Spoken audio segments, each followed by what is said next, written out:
Happy Monday, everybody, and welcome back to UPL. This is week number 3. Now, there might be a change up on this casting desk if you've been watching the previously 2 play weeks. Well, it was an all-English duo, but the pond crossing, it has changed just slightly. I am back on Mondays, which means it's Chief and Adam McCready, my friend. I've missed you. I've missed you too, but I don't know if I've missed being called Adam. It feels jarring, you know what I mean? Anyway, it's great to have you back, and I'm really excited to get you in for these games because we do have some very exciting games coming up. Myself and Whippet, well, we've did our very best to keep going and keep in touch with this NA scene as it's been going through, but, well, you kind of gotta have somebody who knows what's going on. So we decided we'd bring you back after you had your nice couple of days at the races, but, welcome back, my man. It's always good to be back. We had a little showing last week in week 2 as I subbed in for Fellow and Infernosis, but everything should be back. Your favorite duos are on the regular time, so that is going to be us on Mondays, Scott and Fellow on Tuesdays, and then Sticula and I on Wednesdays. So if you like your duos, you can always check it out, but we have teams to talk about because it's their play day just as much as us, and here is these rosters. It's Phantom Legion versus Dallas Vendetta. Yeah, so we're looking at the rosters, and they're quite memorable, to be honest. You're looking at Dallas Vendetta, it's Aquinio, Smack, Hashtag, Reactive, and Objective.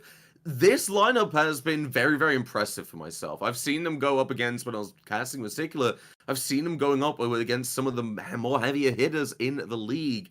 Whereas we overlook at Phantom and JB, Buzz, Trist, Giorno, and Tack. I don't actually know these names, Chief. What about you? Well, Phantom Legion has been a while.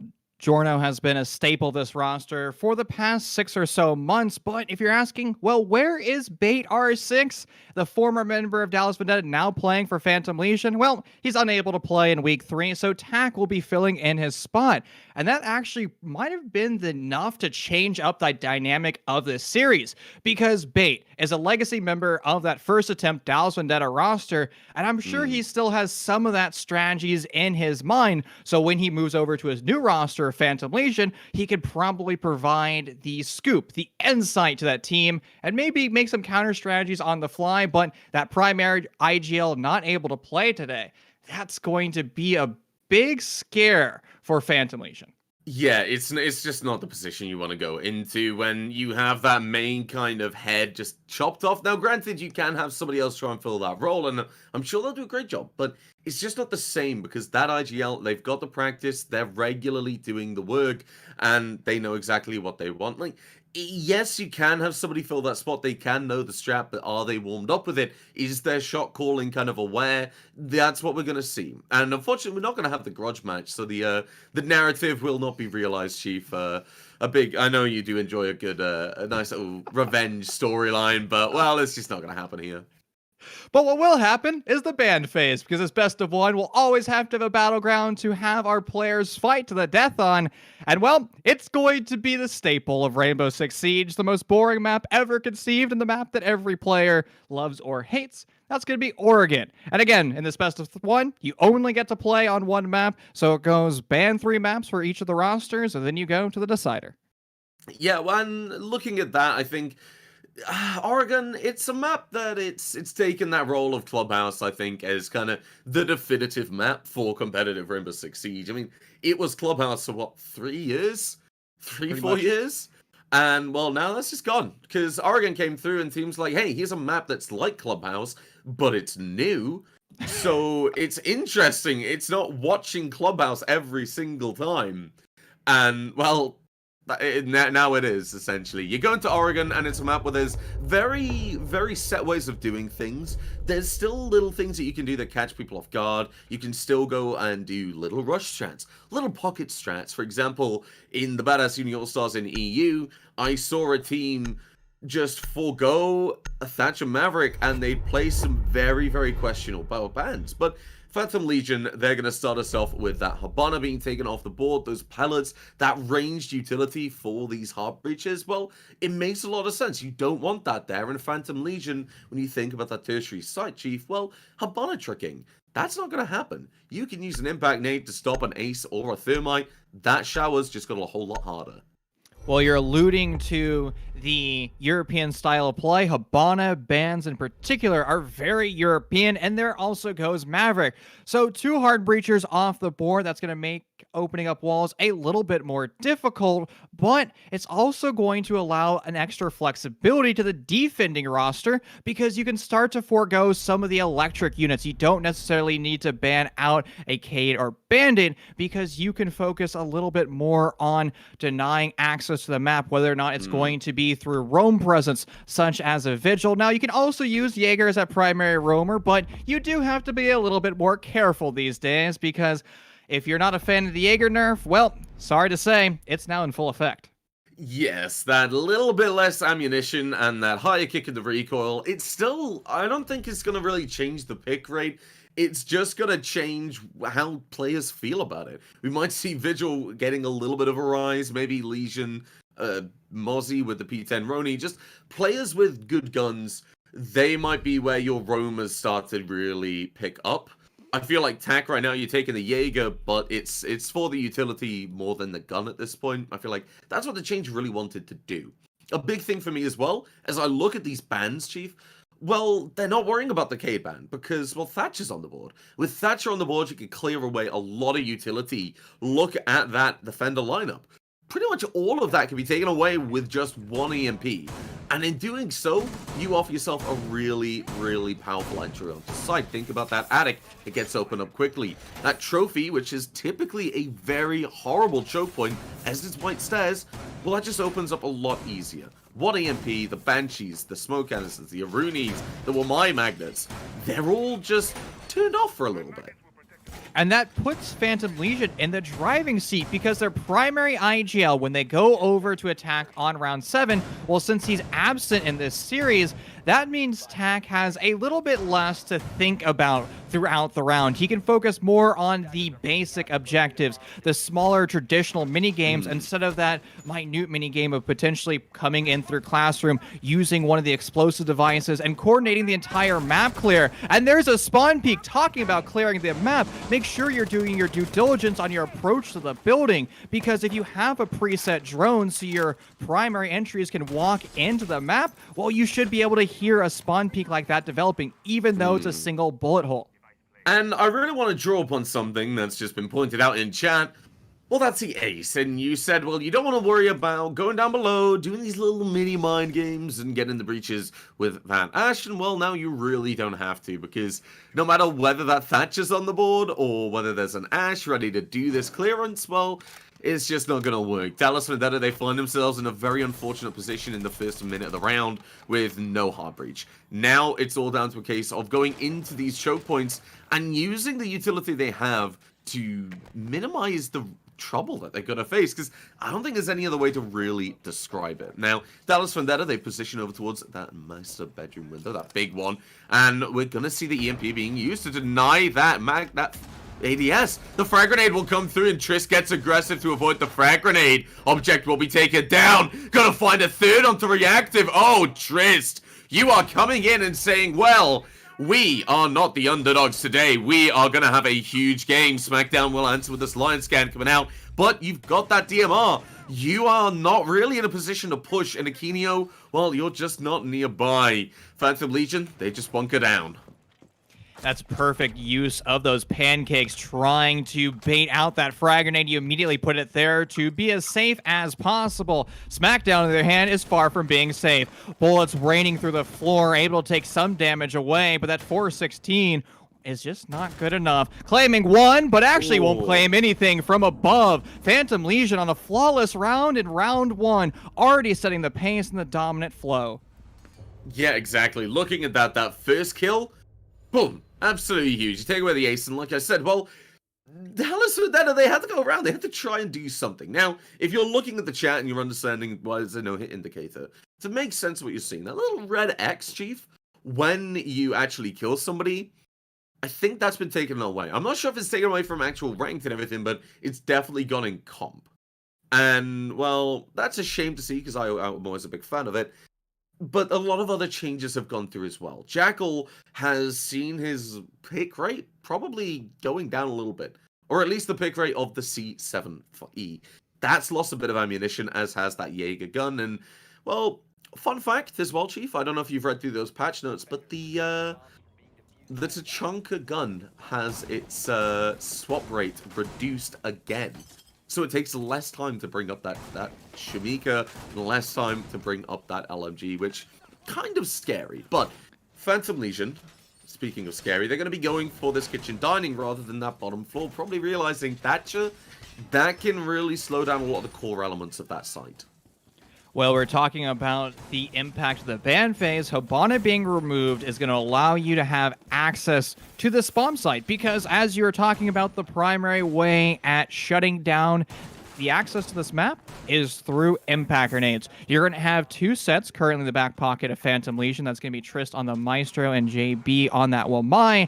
And if you try to have your primary goal, taking this small tower over to the west side of the map, well, you're going to have a very difficult time of doing that because all of that explosive utility is going to be sent directly towards you. And when you have hashtag on the Thermite with only 2 breaching rounds, that's going to be a difficult task to have happen. Now, there are ways at softening up that position. It's going to start with a crossfire from the west as well as a southmost window, and you're going to have to go for a utility dump to even open that up. And the problem is you have My Pancakes and you have Jaeger ADSs currently holding that position. So now you have to coordinate a rotation of that Thatcher to the roof and then turning all that gadgetry off.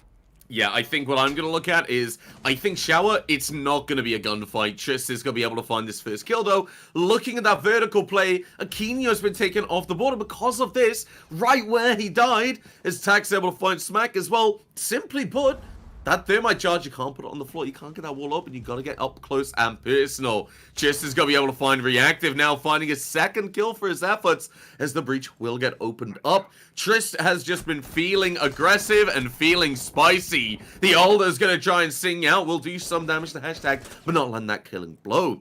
Object, well, Object and hashtag, they're stuck in mini tower. This round's almost as good as over as the Alder will start to move forward. Trist has 3 kills, now would like to make it a 4th in this round. Whereas Object, well, it's time to find a kill for your team. Diffuser surrendered outside, but a small tower door isolated on the stairwell. It's going to be a difficult task for him to push down. Spotting the one in showers, and with some bullets down range, unable to actually confirm all of JB. He's still in a dire strait. He has to make a rotation out this window. Now, Phantom Legion is going to start to gift wrap some of their players. 1 kill is not going to be enough. Make that now 2. Still, a step in the right direction, but you have 60 seconds left in the clock. You still don't have the diffuser. Now, Phantom Legion may be playing this extremely aggressive, but after those 2 players have fallen, they're definitely going to have to start to back up this level of aggression, play it more passively, because the no man's land over here in tower, he makes this rotation, it's just crossing. It's going to be artillery fire from Phantom Legion if they identify that, but they haven't yet. Yeah, now Object is going to push back through, but right now, Dallas Vendetta, you've got to push through into Phantom Legion in showers. You do not know that the player is there, and Buzz will be able to clear you out. Very low HP, but able to shut things down, and I'm going to be honest, I'm looking at that and I'm saying, well, that round was lost very early on. As soon as we saw Trist just get aggressive, finding a couple of kills, that shower position was never cleared out. In my opinion, it was get that main breach open, get aggressive on showers, because they were just going to bunker and drain as much utility as they could. That's why the Wamai being there was huge. And simply put, you got to push through, you got to clear it out, otherwise you can't go onto site, because the flank will come from that showers position. Dallas Vendetta, they never even got that far. 2 kills from Object, and 2 kills for the whole team. Phantom Legion, they will be able to go down to that bottom floor now, and they've got some serious momentum carrying them at the moment, and I think it's just how Trist wants to play at the moment. It's just pushing Phantom Legion into unwinnable situations within the first minute and a half of a round. I've noticed this problem before with Dallas Vendetta. They struggle with the identification steps of an IGL, trying to break down the round and understanding the minigame. And once they have that understanding, they fail to rotate the necessary troops. Let's talk about the initial gunfight that takes place in the office of a small tower. It's a solo push upstairs to remove that ceiling pressure. The problem is, when you have one individual removing the floor, that means they're focused on their sledgehammer duties or their soft plates breach charge duties, which means their gun is not up. So essentially, it is open season for the defenders to hold mouse 1 and send bullets down range because an attacker won't be able to defend themselves. Now you have to rotate somebody else from above to help participate in that vertical clear. Not removing the ceiling, but removing any pressure from a defender that might say, hey, I have the opportunity to get a free kill. Now you can do that exact same steps here in the basement. If they're playing upstairs in dorms, well, you have a tandem push. Maybe you put somebody over in big window, or you talk about TAC playing in Zulu, you can do the same thing. Have somebody come down from dorms just like Aquino's doing. Yeah, and I feel like Aquino taking that Ash, it's something that just needs to apply the pressure. It's something Phantom Legion haven't felt at all. Dallas Vendetta really struggled to get any real tangible map control that will benefit them in that late round. Mini Tower was the most that we saw. Right now, though, they have that attic. They have Aquino playing above, and this is a sightline I'd love to use, because if you play up in top floor with the roam, you have that hatch open and that meeting wall. All the attackers, if they take that generator, that tower area, they realize somebody's above, you've got to go for a roam clear, you've got to waste time. Now, this will be reversed and Buzz will take some damage. Aquino going for the drop is just simply saying, well, it's clear, let's get ready to move, we need to get going. They're just bunkering down. Let's take control of this. We have a Thatcher. Deal with the utility. Reactive going to be feeding the information in Freezer, so you could just start walking down. Halfway is ticked off the round, and well, Dallas Vendetta, they've got to start making a push very, very soon. That all-clear timer was a little bit too slow, and now comes the pressure over in Freezer. ADS is dealt with by the EMP, followed out by a frag grenade. TAC will take a little bit of that explosive damage, but not enough to really be lethal. He can now refill in that position, and the update to the Ayana, well, that's going to be the Gon 6 in that secondary slot, able to deal with any of the utility over in Freezer. Now the insertion point for Dallas Vendetta is going to get a lot easier for them. They've dealt with the utility. Now they just have to deal with the soft players. Trist falling as well as JB. It's a full storm in for Dallas Vendetta. They have control of the majority of the buffer rooms, and it's now going to be all on Giorno. The last line of defense here in the support omp. He has 30 seconds of time to now with that toxic BAMs, but hashtag putting that diffuser down, it's going to be the answered by objective play, named from objective. Yes, very nicely done, and they will be able to pick up their first round, and this is what I was talking about, that Thatcher getting through.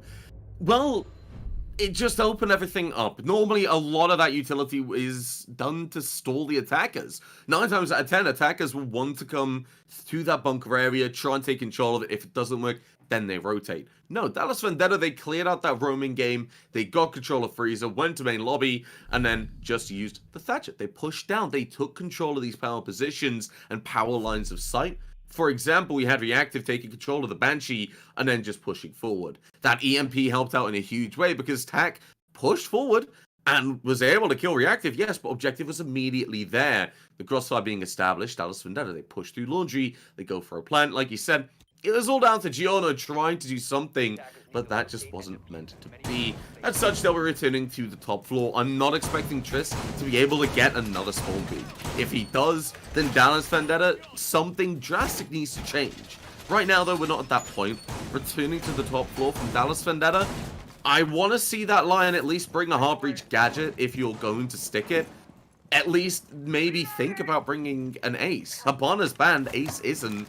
And you're not pinning everything on hashtag, who, well, while it is playing that Ace, well, you could bring a Thermite as well. Like, Maverick and Habana, they're off the board. But with Thatcher, Thermite, and Ace, your options aren't limited. You can still open up these walls. And that extra slot would come down to the flex player position over in Smack. He's been playing that Lion, but the problem is those Lion calls really haven't been effective at all. It hasn't applied any pressure to Phantom Legion because it comes down to their strong staged roam. They're sniping away a drone and retreating. That's an opportunity to use that Lion call. You use it now, Trist won't be able to rotate, and you'd have to go for an immediate swing on that. The problem is the drone economy from Dallas Vendetta, well, it's just being sent down range haphazardly, and there is no follow-up.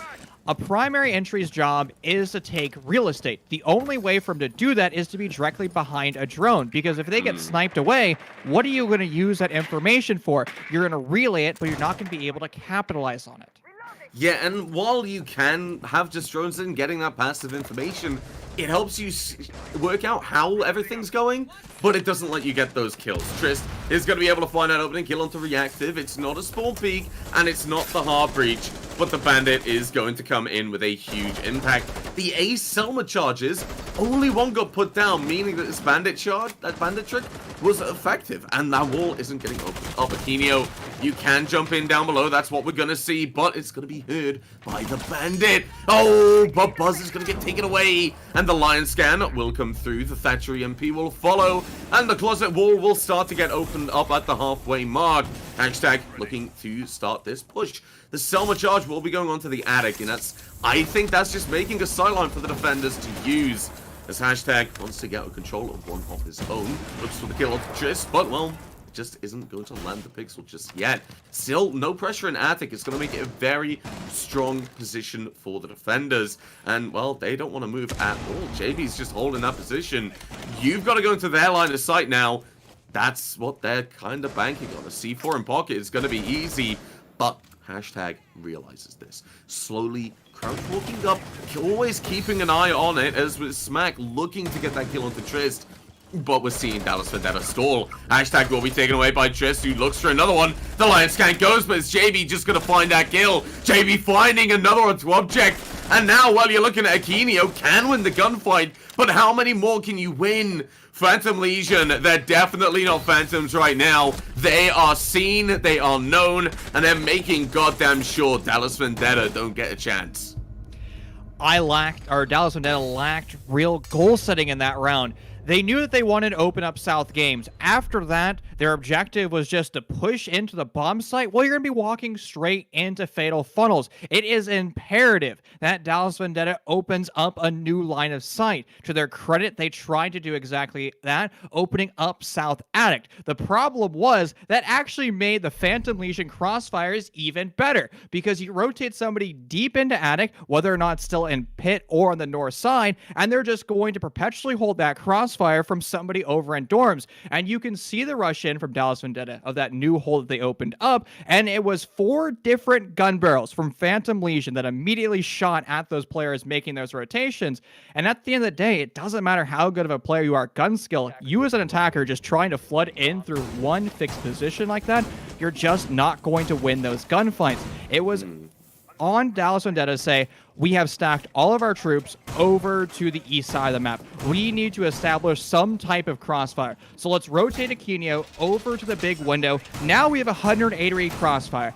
Now only 3 gun barrels from Phantom Legion can watch that rotation in the south pit. It's still not as strong as a crossfire you'd like. You'd have been better off rotating over to North Attic, but at least you're alleviating some of that pressure. You can do the exact same thing by rotating another attacker, probably smack down on that line, over to the white stairs, and now you've created a 360 crossfire, and the gun barrels that are looking over to South Pit are now only 2. That's your insertion point. You can use a smoke grenade to alleviate the pressure over by dorms, and you take the 1v1 gunfight in the South Pit, and now you can start to flood the objective. But again, Dallas Vendetta never really showed that goal setting in that round, and as a result, they just went for that Hail Mary. We've lost all of our time sitting in one position, so let's attempt just to fly in.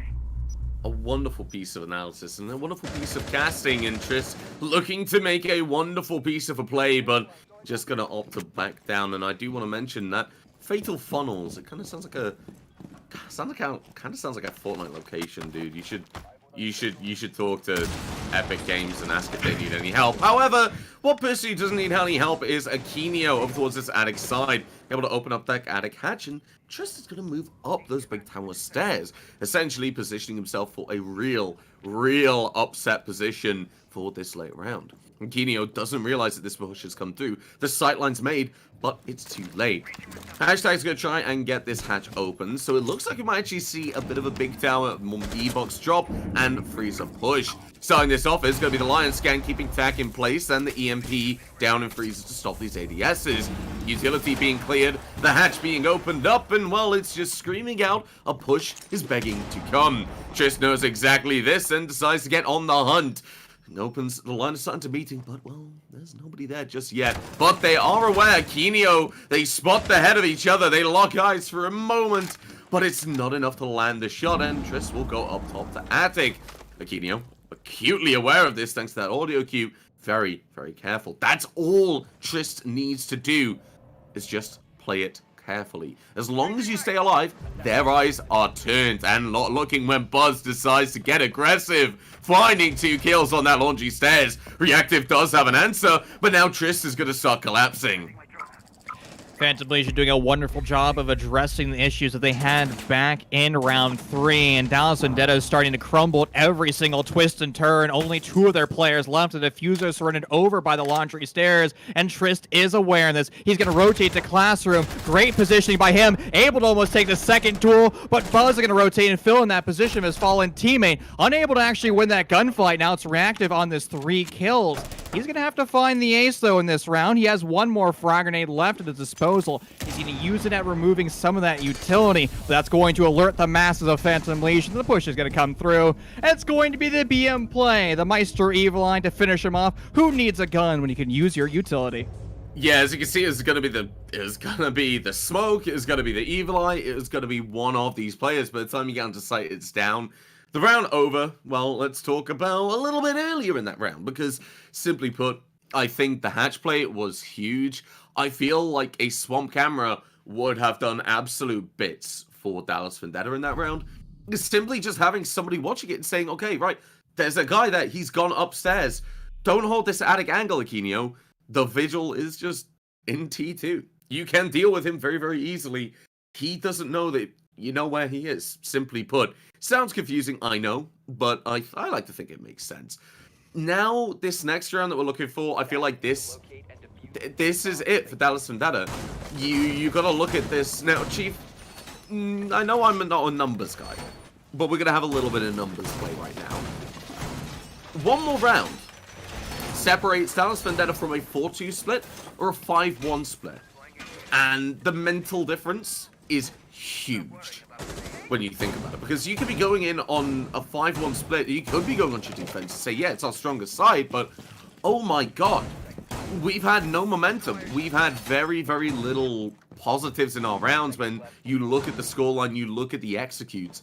There's been 1 round where we shut them down, we got good crossfires, and well, Trist is 11 kills in 6 rounds already. He's looking to add to that counter with another spawn peak, and if he gets it, and Dallas Vendetta don't win this round, I think the defense, it's just going to be a sweep. Phantom Legion, 1 round. Trist is going to try and put them to that 5-1 split. He will look away at the worst second and decides to back off. The long angle is needed to stay that a little bit safer. And, well, not going to die. Not going to find a kill, but the main point is you're not going to die. Dallas Vendetta, they're going to start joining out this mini tower. I want to see them deal with showers properly. And by properly, I mean get that crossfire you talked about. Simply put, right now Giorno has that pre-placed angle with the shotgun. Can have a lot of damage here if he's allowed to get away with this. But Dallas Vendetta right now, they're not going to give it to him. And I think that that is definitely the right answer, Chief. This round started with a 4 stack of drones over here in Small Tower. We're going to have to see what new goal setting Dallas Vendetta has to set up this play, because they're still stuck in the same rut, dealing with these impact grenades and a perfectly landed frag grenade. Great use of that EMP. It turned off all of that anti-projectile utility, and Dallas Vendetta is going to use that momentum as best as they can, starting to fly into this bomb site, and now every member of Phantom Legion has rotated back over to the east side of the map. Buzz trying to rotate down this white stairs is unable to even do that. And what answer does Phantom Legion have? They still have some of those toxic babes. Hashtag is going to go for the plan, but a good read by Phantom Legion, able to shut down that position, clipping that smoke grenade through the wall, and eventually finishing off that planner. Now the hatch will also be used against Dallas Vendetta. They're not going to throw down this position, and the problem was Dallas Vendetta needed to do a two-pronged assault, pushing in through small tower as well as from above. They overstepped that part, and now they're going to be fighting the remainder of this round at an equal man advantage. Yes, and with that Gemini going out, they're desperate for information on Dallas Vendetta. I don't know why Hashtag moved. Hashtag, if you held that position, you could have stuck a plan. You had full HP. It was possible. It was doable. Then you saw the rest of Dallas Vendetta. They had the crossfire set up. Now they need to displace. Now they've given Phantom Legion the advantage, and, well, they just need to be able to deal with it. The flashbangs will go through. Reactive looking to get that diffuser, but you've got to go and get the plant down. That's exactly what's happening. Smack is covering the plant. It's all down to Tech to save off a 4-2 split. Regardless, you've already got that advantage. But a plan, it's going to start. A Y swing is required. It's not potential, it's not possible, it's needed. And Smack's gonna make sure it doesn't happen.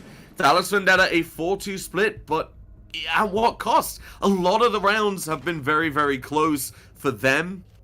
And 50%, I think, could have easily gone Phantom Legion. There was a lot of mistakes in that push for me. Most importantly, the planter deciding to pull away from the one position that's guaranteed safety. You might die in that safe spot, but the plant would have gone down. A post plant, you had a crossfire. Don't move back, Hashtag, in your next Oregon game, please. And I have to say, Phantom Legion, after losing the first opening 2 duels, they're able to respond with perfect calculated levels of aggression. A lot of time, defending teams, as soon as they lose the footholds of their bomb site, that was Showers in this case, they immediately start to crumble. But the problem is, you have to play it aggressive from here on out, because you have to take that gunfight to attempt to get back to an equal man count. As soon as you achieve that goal, you have to back that aggression dial down. And Phantom Legion, to their credit, not only did they capitalize on that large man disadvantage, they put it back in their favor by a +1 man advantage, but they never adjusted that aggression dial once again. They still set their goals of being so aggressive that they ended up losing more map control as a result. Once they had those kills, they needed just to sit back upstairs in dorms, play off that hatch, and even call in for additional reinforcements. One of your 2 remaining players to say, hey, could you hold my white stairs? I have a suspicion that it's going to be occupied by a member of Dallas Vendetta. Because Dallas Vendetta saw, hey, we have this opening and we can exploit this. We can go for a 1v1 trade upstairs, and if we win that, well, now the whole round's going to be a 2v2. It's going to be a perfect position for us to be in. Now we can use that high ground. And Phantom Legion never really saw their own holes. They didn't rotate their troops around at that last few seconds of a round, and that's really one of the aspects of an IGL in Rainbow Six Siege. A lot of times you have a hive mind mentality when you are on defense. All 5 players are communicating. That's what hive mind means. But sometimes you need that central voice to speak back up like you would on attack. Say, hey, I've identified this opening and I need one of my defenders to now fill this position. Yeah, and that's something we've seen, but Dallas Vendetta, they're down on the bottom floor, and, well, I've talked about why I don't like that. And we've seen a 50% success rate on it so far for the defenders. And right now, I don't think this is the play for Dallas Vendetta. They're bunkering themselves in. They're putting themselves at the mercy of that Thatcher. Because a lot of these positions, a lot of the key points of it, well, the Thatcher just takes it away. The elbow hold isn't as strong. That meeting hatches open up very, very quickly. In reality, the attackers, they can go for a push whenever they want. Right now, Trist on the Ash, 11 kills, already has that player in pillars locked down. You can't move out. You're stuck. Trix, he'll look away because, well, cast a curse, Chief. Someone's going to do it. And, well, it might as well be me who gets shafted by it. But Trist is going to look away and the player's going to move out. But immediately, that's the pillar position gone. Not a single life has been cost for it. Buzz will push through, and SmackDown getting flash will have to pull back. But Trist is there to find that kill. SmackDown being taken away. The drop into E-Box has come through. This is what I mean. Phantom Legion, they can just start moving in and in and in. The elbow gets reinforced, but does it really matter? Single panels opening up. Chief, this plant position, it has to deal with a mirror, it has to deal with a C4, but ultimately, it's so attacker-sided that it honestly hurts. This crossfire, the only crossfire that could stop the plant going down. The player on Freezer has eyes onto default. The player on elbow of Mirror could see that highway position, and is the only thing stopping that Freezer player from pre-fire. This, if this falls, that's it, the round's gone in my opinion. Aquino will be EMP'd, any ADSs will not be helping, and a push will start to come through. There's the pre-fire reactive, though, is able to win out the gunfight. Just on the refrag, though. So 4 versus 3, the plant is down. But the smoke canisters of positions. Aquino taking away the Freezer player. Just gets aggressive. He's got a quad. He's off the ace. But I'm just going to say no. Tax there with a refrag. And Phantom Legion, no effort at all. Take that bottom floor. We've seen attackers win rounds in the basement when you go for the anchor play. Phantom Legion fell in the exact same pitfall back in round 3. They elected to go for a linear defense where they put all their troops downstairs in the basement. Dallas Vendetta on attack ended up winning that round. As we move over into round 5, well, Phantom Legion realized that they couldn't anchor all down. They had a dual roam upstairs being an absolute nuisance. That was Trist on that Vigil in that round, and Phantom Legion on defense was able to win that handily. Now, Dallas Vendetta, they have already seen that lesson pan out. The power of a roam on basement. Instead, they elect to go for that linear defense, putting all of their troops on that basement floor, and you can see it get ripped right wide open like a can opener. Dallas Vendetta was sitting ducks in every single scenario.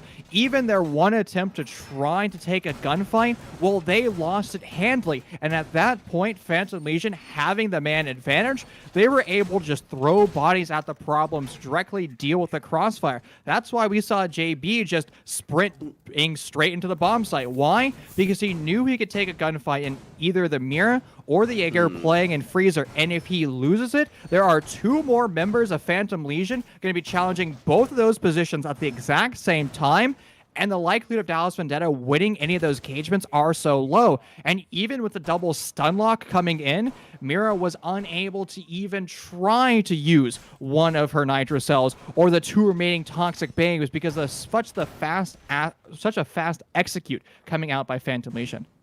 Yeah, honestly, I look at it and I simply say, well, that Thatcher, it speeds everything up. Like I said, that's what we saw. We saw Phantom Legion taking map control, taking power positions without any struggle.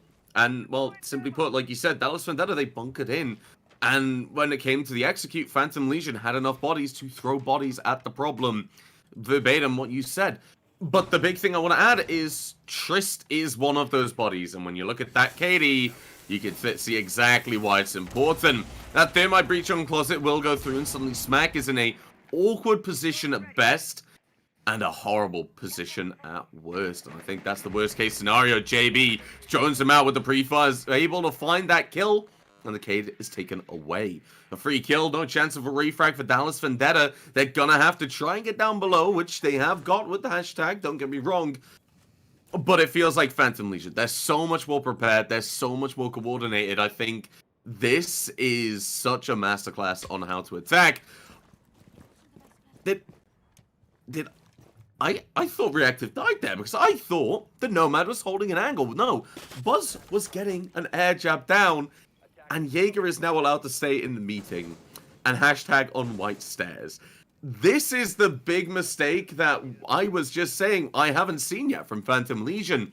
They weren't able to secure the kill on the roamers. Now white stairs just became powerful. If hashtag is to die, Reactive takes that position. Dallas Vendetta, they have a good spot, but the plant's already starting to go down onto that trophy door. Buzz able to find that first kill onto hashtag. We'll have to find Reactive as well. Oh, what a shot. We'll be able to do it. Object will turn onto the attack. The defense, they have to step things up. JB just got to be ripped from the face of the earth. And then the player Buzz on white stairs gets a 3rd kill. Object looking to shut it down is going to be shut down by Trist with the R4C.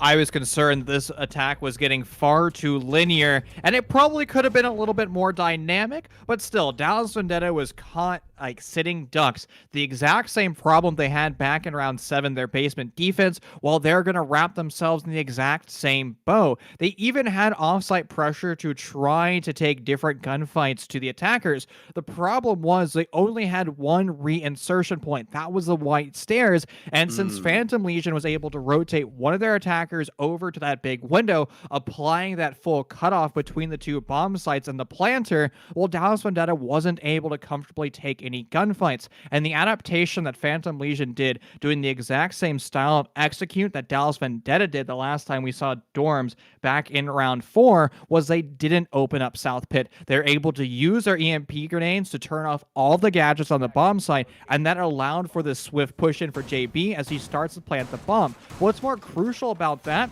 was the fact that it masked the sound of the diffuser going down. That laptop has a certain sound when it's being placed on the ground, but if you have other projectiles going down range, whether or not it's an explosive device or just an EMP, you can start to mask that sound and prevent the defenders from really knowing what's going on, that their bomb site was just about to be compromised. Yeah, that's a big thing, is being able to mask that sound. Suddenly, instead of having that extra 7 seconds for the defenders to really realize something's up, we got to deal with it, no, they have to wait until that plan's actually gone down. Now, 7 seconds doesn't sound like a lot, Chief, but when you think about literally that 1 versus 1 with 14 seconds left, I bet you'd beg for another 7. Because having that time, that freedom, that flexibility as a defender, that makes life so much easier. That is not going to be the case. Dallas Vendetta, well, they're currently fighting to stave off Phantom Legion winning. And in doing so, they're going to all the different sites. They're not trying to throw enough mud at a wall and seeing what will stick, because you just don't have enough rounds to throw away. A typical Showers hold will be on place, the Frostmat getting spotted out. You probably, Dallas Vendetta, are aware of what's going on, and the vertical play and mini tower will go through. Right now, the Showers can be shut down very easily with an EMP, and Trist following it up, but here's the hot drone coming through. We're looking at Trist getting that information very first hand, and if need be, very fast potential to act upon it.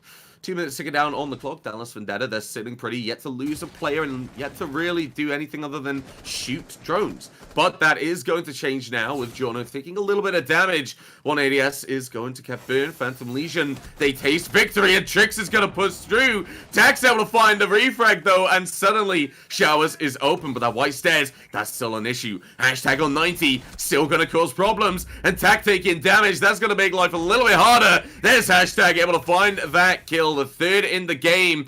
Right now, Dallas Vendetta, the crossfires, you need to hold the position. White stairs, it cannot fall, neither can Kitchen. What an incredible execute so far by Phantom Legion. Unfortunately, it's not working out in their favor just now. They still have to deal with the Showers Hall pressure, and that's going to force Buzz to go for a rotation. Hashtag has to be very conscious of this position. Now, he does have help from SmackDown on the Warden, also on that stairwell, but still, it's going to be Phantom Legion's opportunity to capitalize on it. He can actually see the foot as well as the hand. JB is starting the plan. Dallas Vendetta has no execute prepared for this, and they're going to have to start to spring into action. Aquino will do that spring, but unfortunately for him, he's now going to be down but not out on an island by himself, but he will be res back up to that 20 HP mark. He still has that utility now fully spent, and the positioning and crossfires from Phantom Legion, they have to return together and push together. Unfortunately, it's now all on Buzz. The flank watch has to evolve into a fragger. He's gonna be holding a tight angle, but that's still not his only option. His one option right now is to take duels. He's stuck in positions. There's players coming in from that shouter quarters, as well as a deployable shield between the two bomb sites. He's attempting a spray, which will connect to what was left of Aquino, the 20 HP, but Reactive will do his best job to remove Phantom Legion, and that's going to be another round for Dallas Vendetta to stay in this series. Yeah, and I feel like that's essentially the game that we're in, Chief. It's staying in this series. It's not winning it at the moment. It's just playing catch-up, but it's not more like, oh yeah, we need 2 more rounds and we've made it up. No, you need a perfect game to push it to overtime. Then you gotta win it. And the big thing about that is Phantom Legion will, on overtime, they'll get that chance for the defense. Now, I want to take a moment to talk about the bans. And I feel like that Valkyrie ban, that's a huge one on the board because, well, the IQ, you don't bring an IQ as much anymore because Echo doesn't get brought as much. Simply put, Maestro is that go-to plant denial operator. Valkyrie, she can hide those cameras very nicely and information. That's what's been the downfall of a lot of teams at the moment. And I want to highlight something there. In that last round, you noticed Buzz was holding the white stairs, yes? Well, as soon as he was able to kill the player that pushed down white stairs, there was a red ping on him. Which means somebody on the side of Dallas Vendetta wasn't holding their cameras. And I understand in the late round with the push coming through, it's something you don't maybe not think about. Someone's got to do it though. You can't ignore it. The big thing now is we're heading to the bottom floor. Dallas Vendetta, they're going to try this again, but from the lineup, from what you can see on your screen, it's not going to be another bunker setup. Object, the lone player on site at the moment. We might see one or two trickle down later, but they very much got that SSG Roam style setup with meeting. They've got Smackdown and Hashtag on the Roam. They're looking to catch Phantom Legion off guard in the early gunfights. But if Phantom Legion, if they do their droning, get past this Mute Mozzie combo, and just rush through bunker, which I think they're going to do, oh, this just isn't going to be fun. They're going to be bunkering in. They're going to realize there's nobody there. They're going to push elbow. Going to realize it's open. It's soft. That mute jammer can be on the wall, but it can be dealt with very, very easily. And with only 2 players, the SES operators on the side, they can be overwhelmed very early on. Smackdown, though, the power position of that meeting is showing exactly why it's a power position. One charge will go off. Smackdown will call it to the team, and the rest of the defenders will realize they've got to start dropping down. JB has that elbow and has the cross. They're setting themselves up only for success. JB looking for that first kill, isn't able to find it, but you now know where Object is. In doing so, you can position and accustom your attack towards this. They're just playing it safe. They're waiting for the crunch time. They're waiting to try and get Dallas Vendetta uncomfortable to the point where they're going to break. We are playing a game of chicken, and Trist is gonna win it. Akinio will be taking it down, but Hashtag is able to pick up 2 for the trouble. Suddenly, Smackdown on the hatch is going to find that kill. The push from Phantom Legion is stunted. But, well, you gotta look at this lineup and say, well, maybe there's something they can do. Giono picking up the diffuser. Buzz is able to find Hashtag. There's actually gone from being horrible to winnable. Smoke grenades, a final one now used. Giorno's gonna fall. It's all on Buzz, but unfortunate for him, all that pressure will force him to crumble and be put straight down into a body bag. Phantom Legion, their swift execute, their rush through J Bunker, it won't work out for them at all. And the problem was, as soon as Phantom Legion opened up that J Bunker wall and they didn't go for their execute and they stalled outright, they have to realize, all right, this attack hasn't worked. Let's go to one of our contingency plans. Let us back things up and change up our entire execute. We can still hold J Bunker the cross and look into that freezer, but we also have to apply more pressure throughout that map. Whether or not it's looking up to that E-box hatch, that's a little bit more dangerous than I would like. So instead, you rotate up your attackers. You either enter in through the big tower or through classroom, and now you directly challenge into meeting. Once you have that E-box hatch in your favor, you can then start to push into pillars and then push into tower. Now you can apply at least a 90-degree crossfire into that bomb site and start to pressure those defenders. But when you head over towards the west, that isn't a crossfire. You only have a cutoff. And when they tried to make the rotation into pillar, well, they took damage from somebody playing E-box, and they took damage from somebody playing on that North Tower stairwell because they never did their due diligence clearing out the map. But Dorms, it has a similar storyline to that. You can still apply those crossfires. You can still do those cutoffs, just like Phantom Legion did back in round 8. You have somebody post up in that big window. Now the bomb site is cut in half, and you can also do the exact same thing. Put somebody over to the south, over by that white van where Tact is currently standing, and you can do the same thing with the white window. Now all of those rotation marks are fully cut off. Those defenders from Dallas Vendetta, they're not going to be able to sit underneath. They're going to have to be in aggressive positions where they start to go for swings. Hashtag will swing. He goes out through South Tower. He takes a little bit of damage, though, but that's going to be a new mini-game for Phantom Legion to deal with. That cutoff has to be established relatively soon because they're always going to be lurking underneath. It's going to be Hashtag with that Nitro Cell. If he catches wind that there's somebody over to the southeast of the map, well, that Nitro Cell can find its target pretty swiftly. Now, to Phantom Legion's credit, back in round 8, they're able to deal with that in pretty swift manner. And here they go. It's a similar execute for them, isolating all of their attackers over in one buff room by trophy. They still have deployable shields as well as Malusi Wubwubs in their way. And that Mute Jammer also might be a great hindrance because they won't be able to drone out the final resting mark of some of those defenders who are isolated over towards the west. Now, Reactive, who is roaming downstairs over by Meeting Room, is going to fall into an aggressive gunfight, as Phantom Legion on their true Frank watch was able to deal with that. Spotting a Nitro Cell, Dallas Vendetta will be unable to capitalize on that, and great use of utility that could have been used to shut down an aggressive play or deny the plan is no more. Still over to the east, Phantom Legion doing their due diligence, using those yellow pings as that asset to confirm and convey messages that, hey, there's somebody lurking in this position. Why they had the information, Hashtag, who's been throughout this round as an off-site flanking pressure, will find one. Now Tack flying in through the big window, applying that pressure. Diffuser going down, sprayed down by the Alda and shut down by the Toxic Bames. Aquino is going to be a critical aspect to this round. The jump in from behind as well as the pressure from White Stairs is an all crash for Phantom Legion. It's a great positioning all around. Everybody from Dallas Vendetta is now on that first floor. They've fully foregone their entire defensive hold, and that's going to allow Giorno to start a plant in an atypical position. They have no idea where it's going down. Hashtags and give away his position by a pre-fire up the White Stairs. That's a dangerous way to be as we now find ourselves in a post-plant. Yes, right now, Dallas Vendetta, they're just looking so unaware. Not unaware, but unknowing of what they need to do. You're looking at Object and Hashtag, two huge fraggers coming up for Dallas Vendetta, but they need to come up that little bit bigger. They realize there's melee holes, there's angles being watched, they've got a pre-fire. You can't take chances.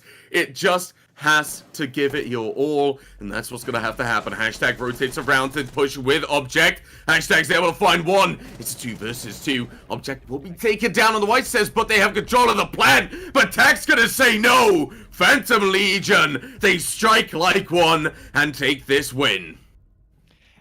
The beaches erupted for Phantom Legion. I mean, Dallas Vendetta was cut sleeping. They had to rotate their entire force down to that first floor because of how fast Phantom Legion executed on that bomb site. It was too risky to keep everybody still in dorms. So they dropped the hatch and they went for broke. And that's the problem with that linear defense. Even with their double man offsite over by Meeting Group and Zulu, it still wasn't enough because those players were playing passive. They weren't active in this round. They weren't trying to take gunfights. They weren't trying to delay time. That's the thing with a roamer. They're designed to waste time. And if you're just lurking somewhere off-site with the inability to flank and not grabbing any drones or any time sync, it's essentially the same thing as you'd have players on the bomb site. And at least that way, you could take gunfights. Yeah, I feel like that's the biggest issue. But the retake is where it really, it just came up huge for me, in my opinion, because Phantom Legion, well, as soon as we saw Hashtag swinging through that breach, was able to find Object, you take down that Thatcher, you're like, okay, this is where we can go. Games is completely clear. There's a couple of options for the attackers now playing in kids, playing that passive game like you said. They either push into double and they try and get control, they try and deal with that smoke on White Stairs, or they push over towards Attic. Either way, when you're on that diffuser, it's a little bit safer, you have good positioning. What it really came down to was the side of Phantom Legion. They took these gunfights one by one. They realized with the player advantage, even with that Thatcher going down, they could outnumber them. They take the White Stairs player, then they swing, they take control of that Hashtag, and then suddenly, well, Phantom Legion, they win out the round, and with it, the game, and a very, very strong performance. But that, you know, Dallas Vendetta, they had some good opportunities as well. It's just a shame they didn't translate in the same way. Every round, one kind of felt like it was a hard-won victory, whereas for Phantom Legion, it kind of felt the other way around, didn't it? And it absolutely did. You know what? I see Dallas Vendetta as toys from last season. Mm, Toys struggled the first two play weeks, and all of a sudden, Toys, they picked up a couple of new players. Slasher, who's no longer playing in this mm, season, but they exploded into this powerhouse because Toys was making the exact same mistakes, the IGLing mistakes, the goal setting mistakes, the identification mistakes that Dallas is constantly doing. If they're able to reinvent themselves, go back to the drawing board and understand the mistakes that they're making, they can be truly a powerhouse. But for right now, mm. this is their opportunity to grow and evolve. Phantom Legion, there's a reason why they're one of the top seeds in this play group. But with that, we're going to be stepping away for a 15-minute break to queue up for our next series of the day. Don't go anywhere. I'm back with you as soon as we can.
Hello, welcome back to the Upsurge Premier League, and well, we have just seen a very strong game coming out from Phantom Legion up against Dallas Vendetta on Oregon, but well, we're not quite done.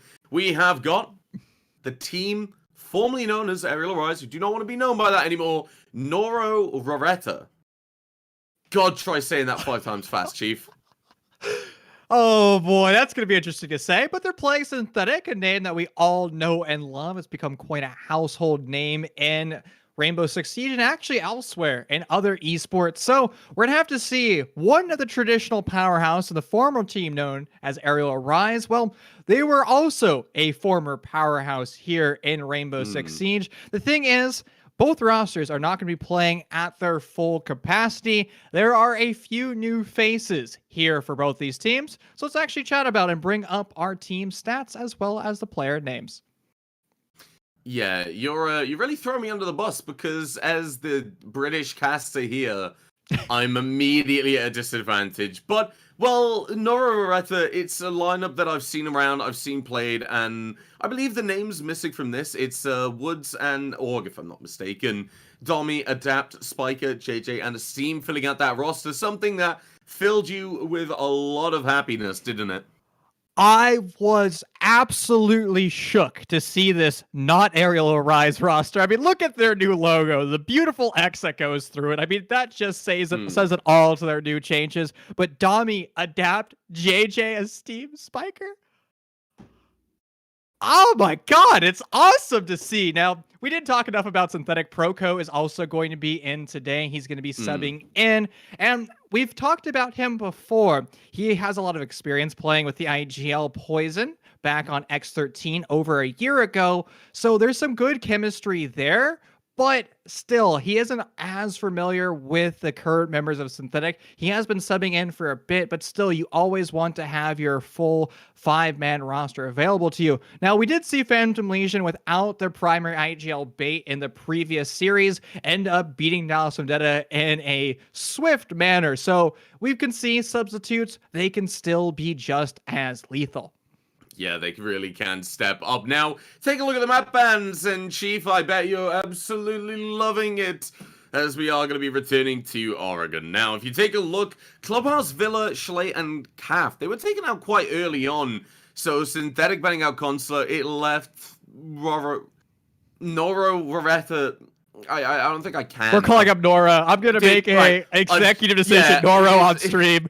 I've just got my braces out. I'm still trying to get used to it. But Noro Roretta, they banned out Coastline, and they've simply said, well, let's just take Oregon. It's a map we all know. We're playing with subs. It's a map where you've got to know how to play it if you're playing in this level of Siege at this point. If you don't, well, something's wrong. It's like going into a Clubhouse CAF game without knowing some of the callouts.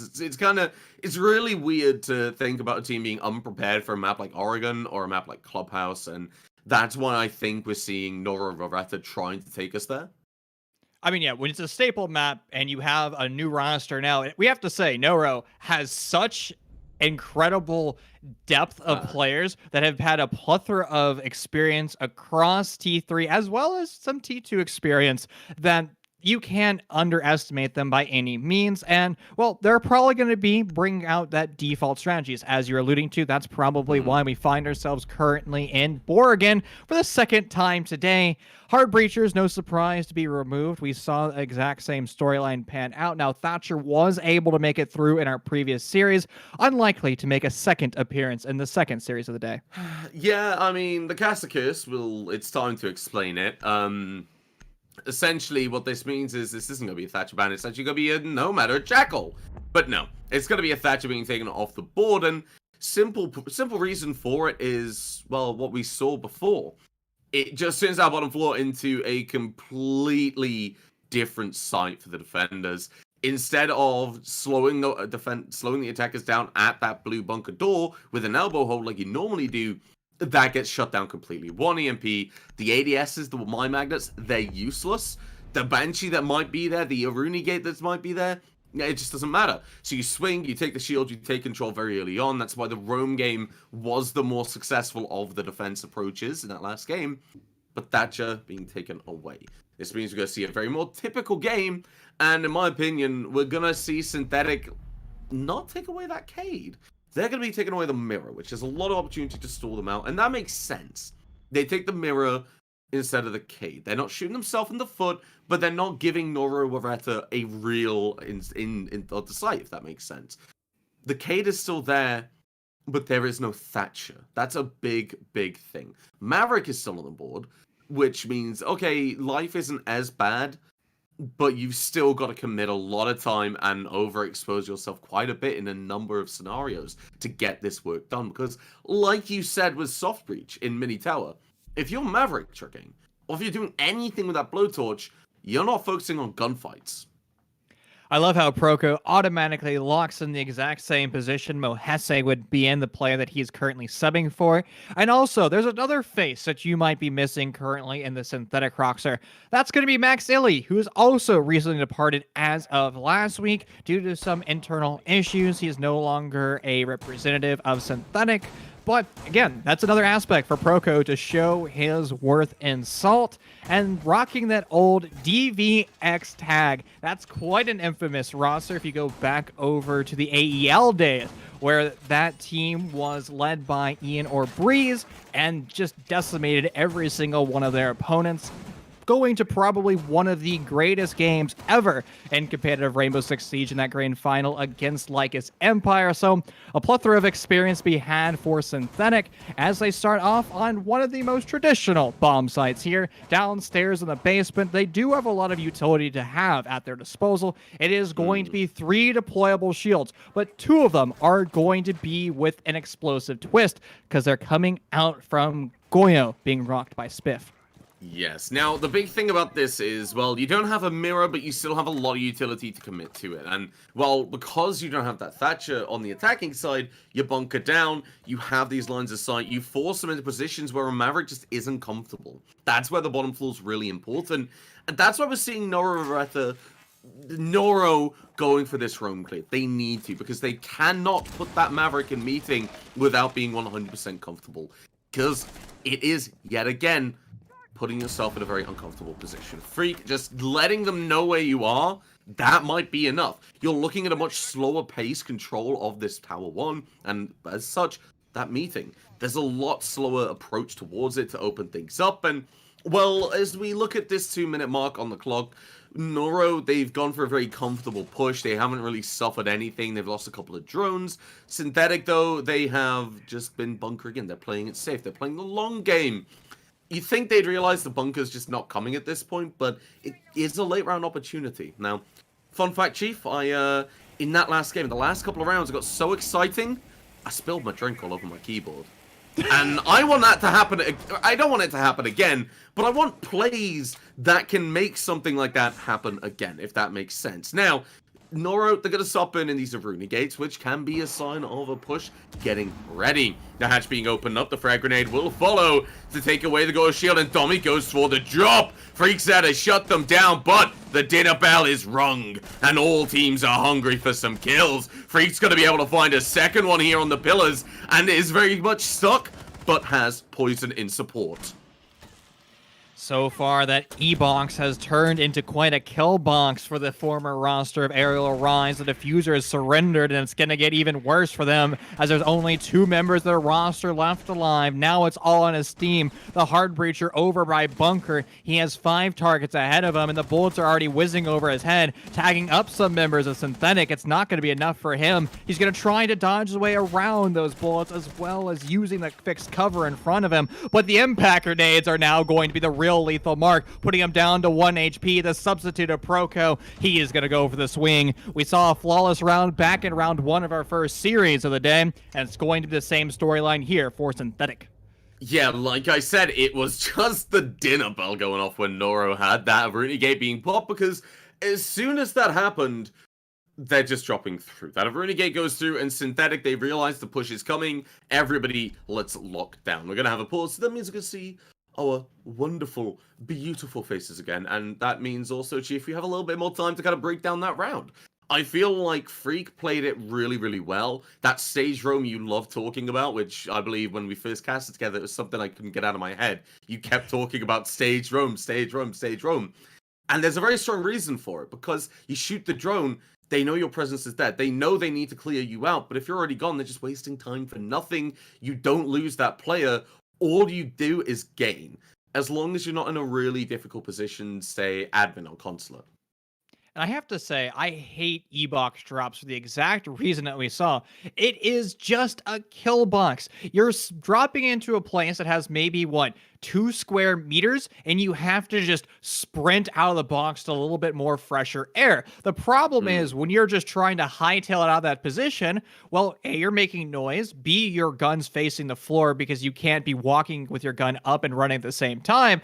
There's going to be a defender waiting for you. The problem was they knew exactly where that defender was, over in pillars by the door into bunker, and he just sat there perpetually. He was being pressured from a steam over by the main bunker vault door. The thing was, that shield never being dealt with allowed him to sit in that position, look behind him because he wasn't being challenged. And if he was, well, he could have called for that help over from J Bunker. We needed to see the former Aerial Rise roster be more active in that round, trying to apply pressure from a different vantage point. One of the 2 other stairwells, because they were coming down the door stairs. Now you come down from laundry, you come down from freezer, and you're now applying pressure to that bomb site. That player who is just sitting over in the pillar's door frame, well, now he won't be able to sit there because he's now being pressured from bunker, north stairs, and if he rotates, can't rotate through E-Box because being occupied by an attacker, and he can't go through the freezer door because that's also being occupied from an attacker. He has to stand his ground, take a gunfight,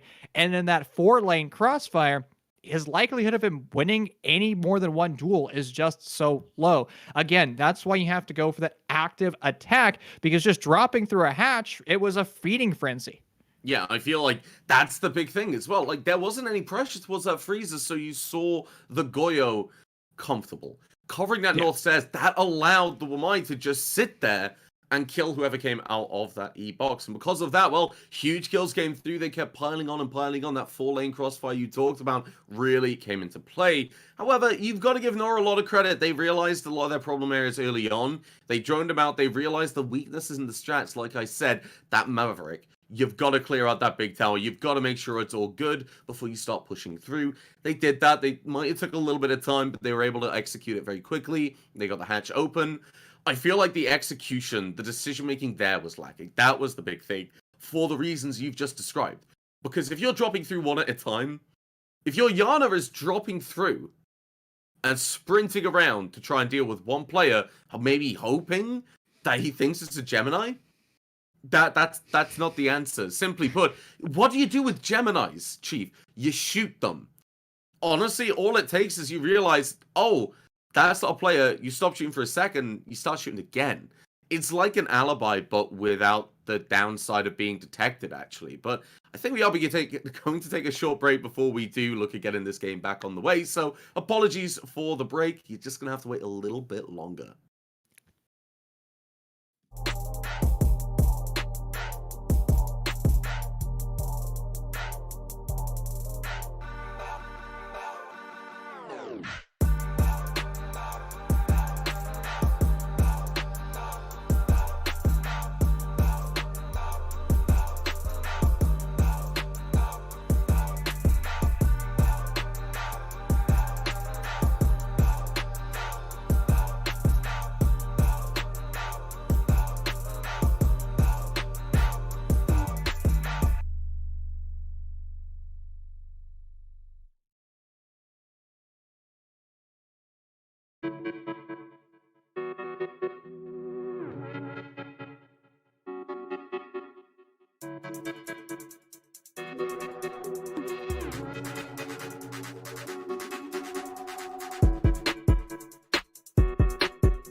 And welcome back, and look at that excitement on McCready's face there. He's ready to get this series underway. We had some technical issues, both on our side as well as on the player's side, but it seems like everything has been dealt with, which means we can continue underway with our series, Noro versus Synthetic.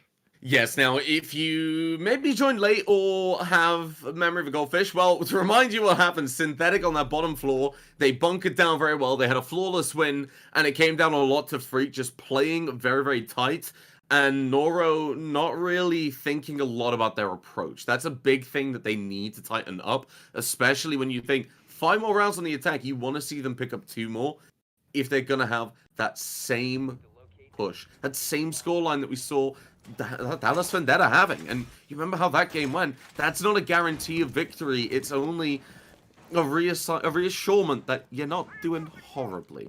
Now, the Valkyrie is on the board here. And this is something I want to point out. Everybody loves stinky Valkyrie cams that you can't see. You don't know where they are.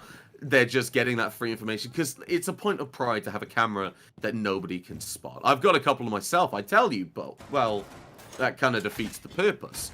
That's why we see Valkyrie banned a lot. Right now, I feel like Synthetic, she's going to definitely work in their favor, give that information.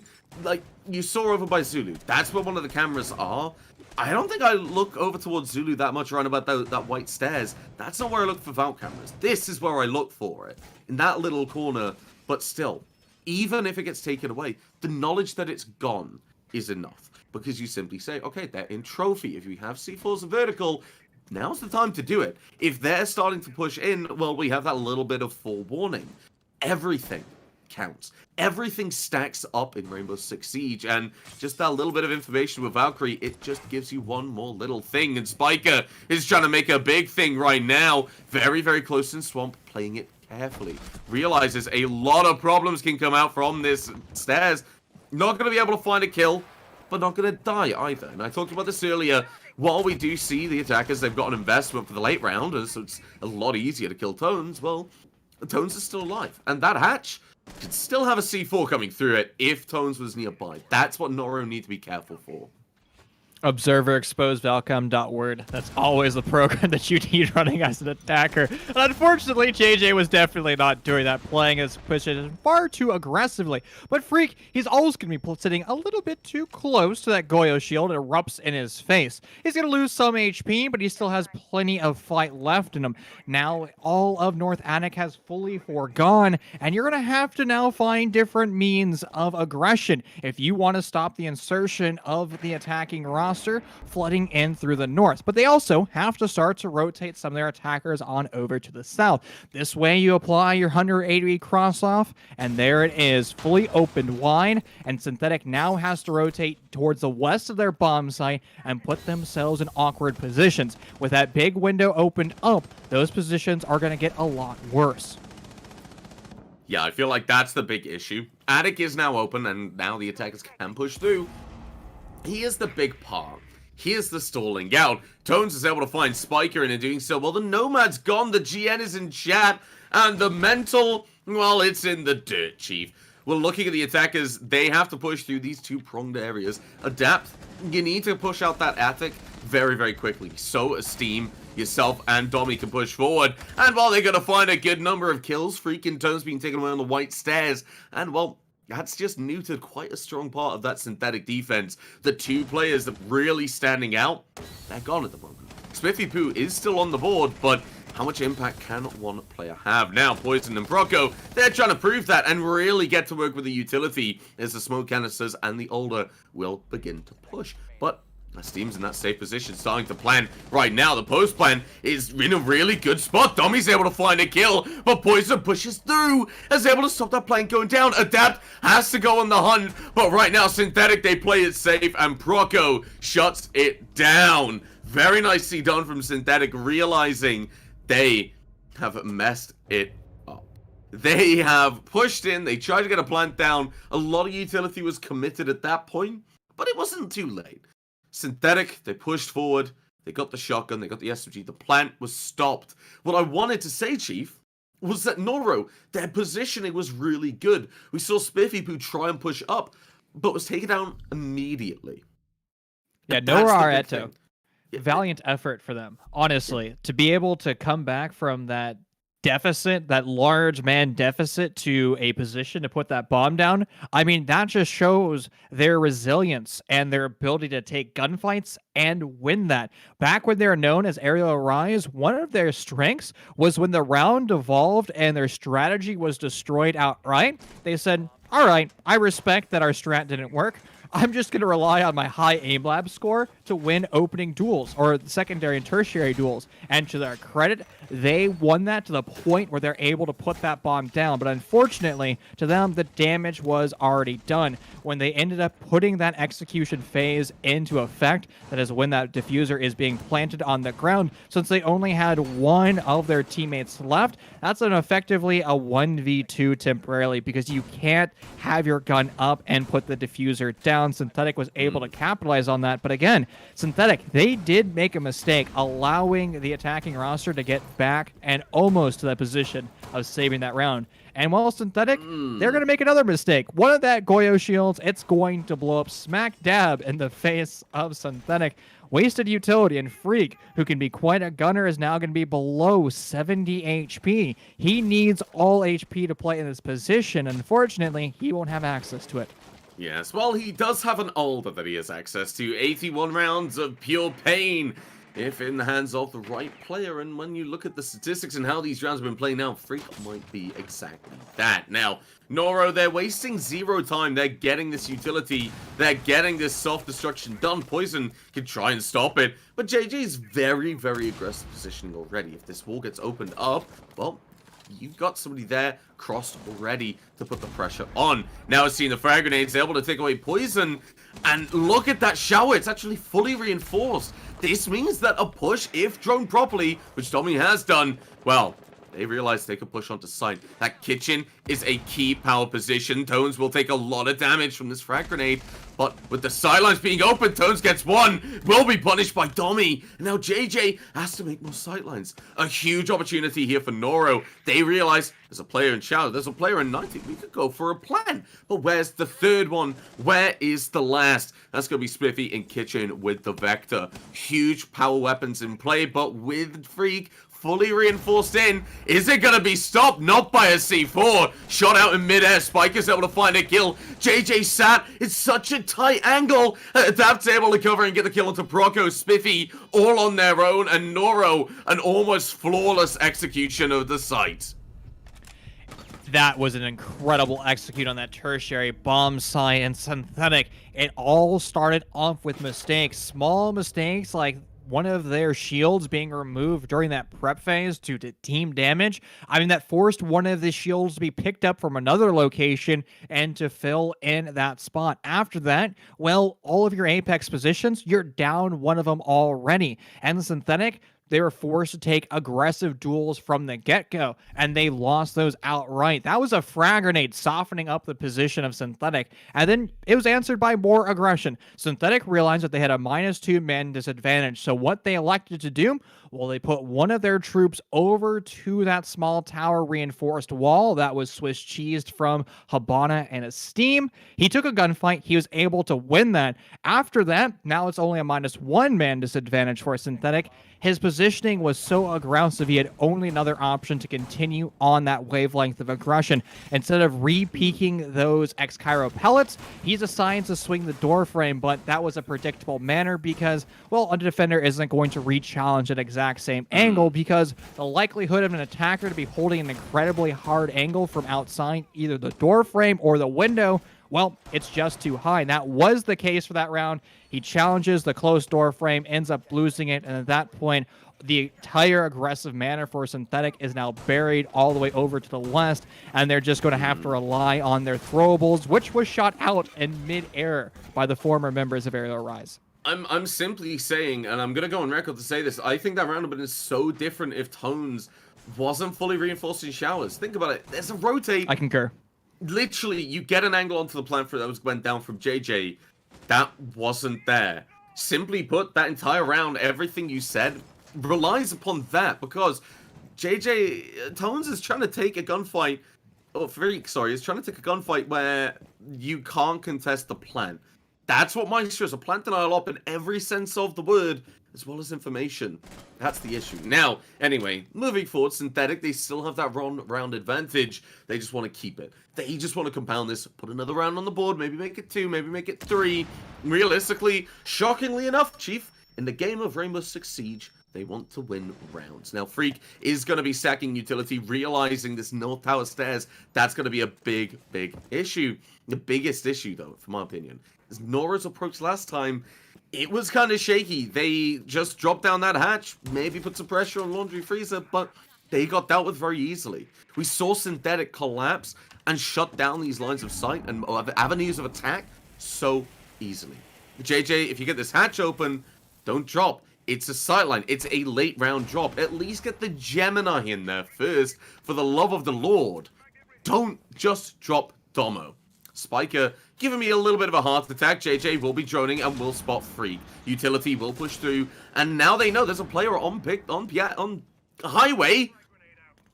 And a player by that door. Freak and Spiffy, a huge opportunity to shut things down. One smoke canister will be forced out. That's a huge, huge usage. The frag grenade will follow. Habana pellets will open things up, and now we're seeing a much more calm attacker. All right, fine. Oh, shut up. JJ drops, gets taken down by Spiffy Poo, and his team follows, trying to find a refrag, but nothing is there to be found right now. His team stuck between a rock and a hard place, when that person's going to be Freak. Adapt will find a refrag, but won't find a second. Noro, they're starting to stall out again, and Diffuser in no man's land. Chief, it is not looking good. Synthetic, they have a death grip. It's an interesting position to be in. Synthetic is in full driver command. They have the majority of their troops alive, only losing one. It's a 4+2 for this round, and it's going to get worse as Proco finishes off Adapt. That was the Alda going burr. Dami over here in the boiler room pillar. He still has one frag grenade that he can cook and hopefully land on a member of Synthetic. He will dish out some damage to Spiff, but close quarters, Tones is going to be in there, filling the gap, filling the voids, and Synthetic with another strong basement win. It seems like the former Aerial Rise members, they just want to play too aggressive, using that utility as a flash push. Unfortunately, they didn't flash everything. But the thing is, for me, is why are you trying to do that on E-Box? Rock in a hard place? Literal definition, because Freak just cleans up.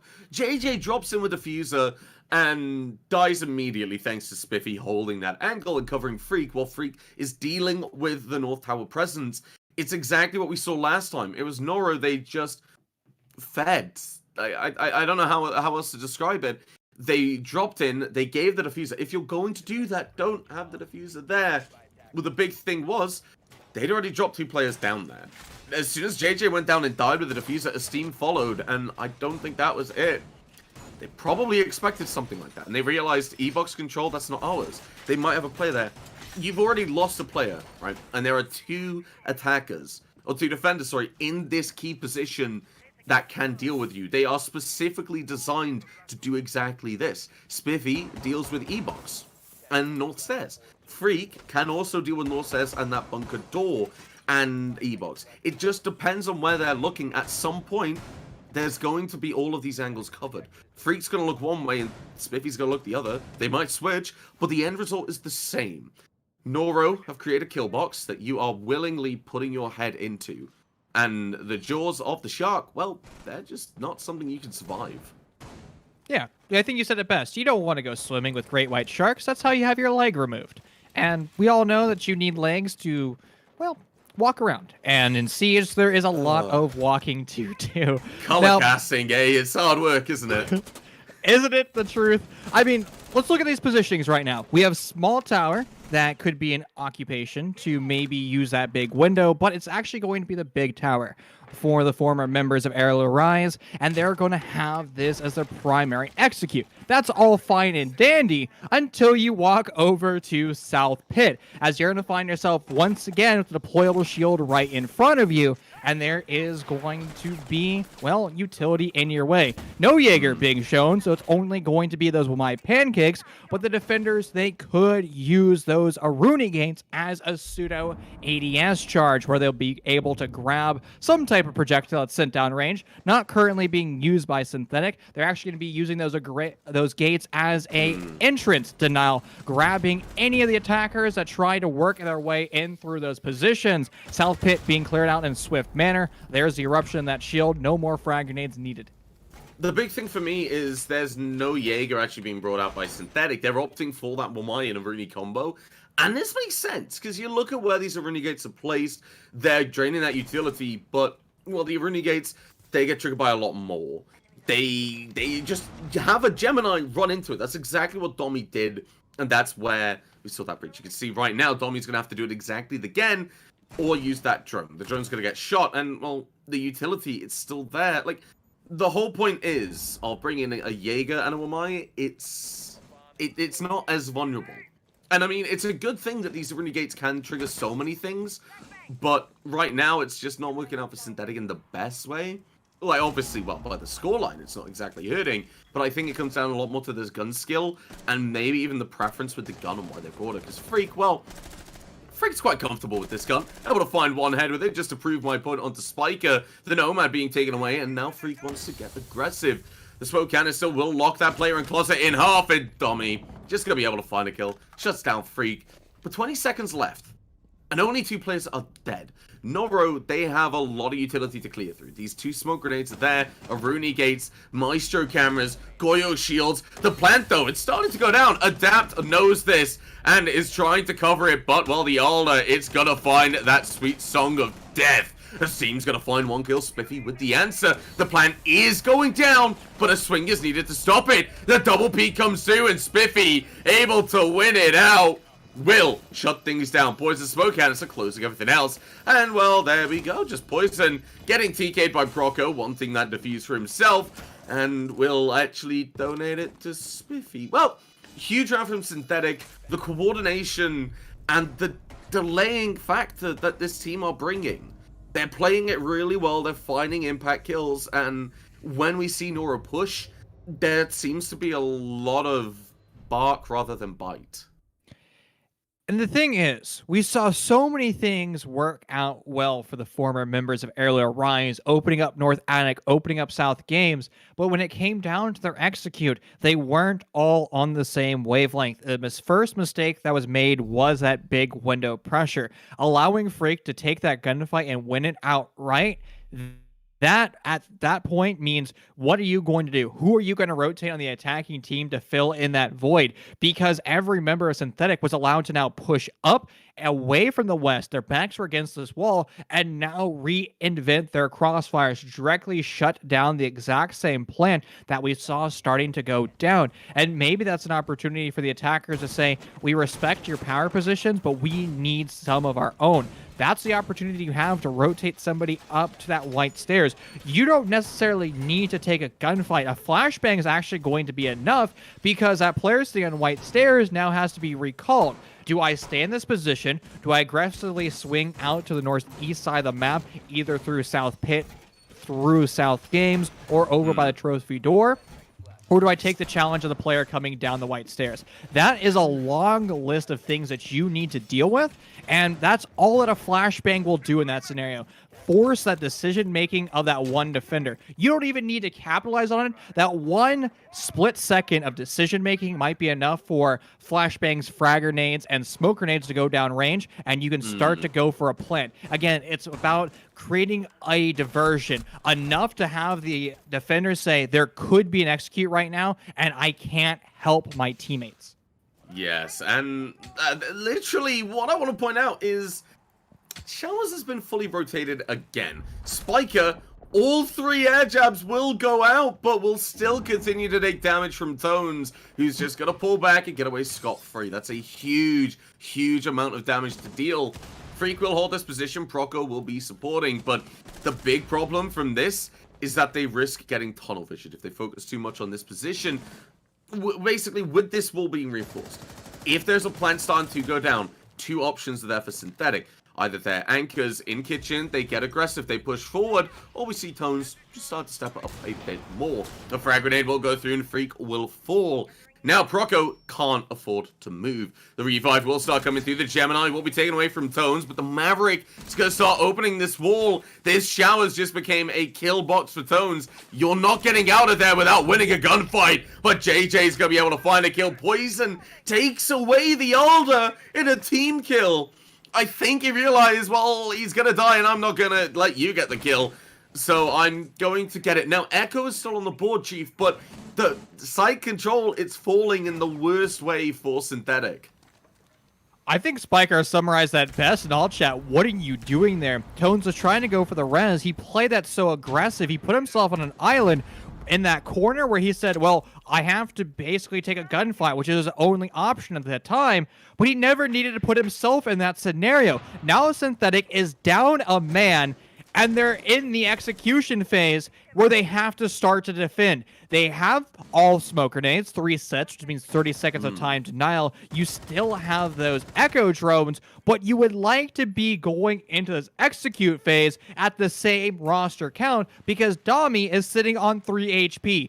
One bullet, one inhalation of that toxic gas will be enough. First round of concussion goes out, stomped outright, and now Synthetic knows that their bomb site is fully compromised, and there's the first round of Toxic Babes perfectly on the 30-second mark, so pushing through any of the fatal funnels from the west will be dire. But JJ, he has cojones of steel, starting to go for that plan. Straight into the toxic gas he goes, and now he's going to be failed. The diffuser stuck in the door frame, and Synthetic can swing off this information. It's Proco coming from the flank, grabbing 2, and now it's all Dami against the 2 remaining members of Synthetic, pushing up through dining couches with 0 seconds left on the clock. He takes a duel, but it's all in vain as the player was still upstairs. It's Synthetic at the half, 5-1.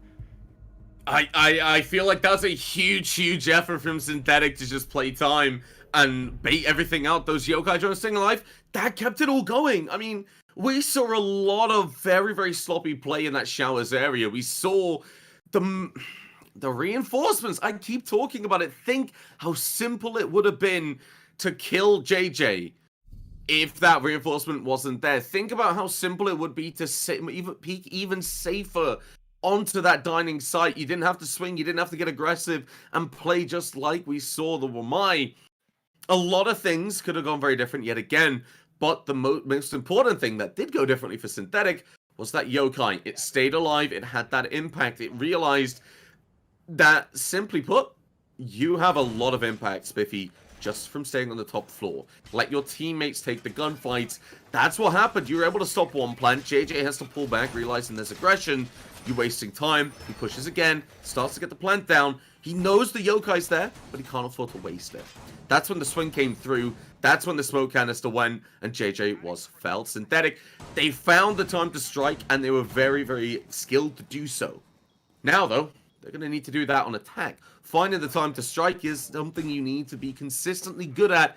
And right now, they don't have to worry about site setup. So I'm grateful to stop talking about that reinforcement anymore. But I'm very interested to see how Spiker's going to play this. On that roam with Goyo has put down all the utility, as has the rest of the Noro roster. The Noro bit is tripping me up in a horrible way. But, you know, sometimes we're down bad, sometimes we're high of the world. Spiker, though, is looking to really fulfill that support role, and with this Goyo, is looking to just allow the team to slow down. Now's a really important time to give a shout out to Poison on Synthetic. We know exactly the fact he has been not making any calls, actually. And do you want to know why?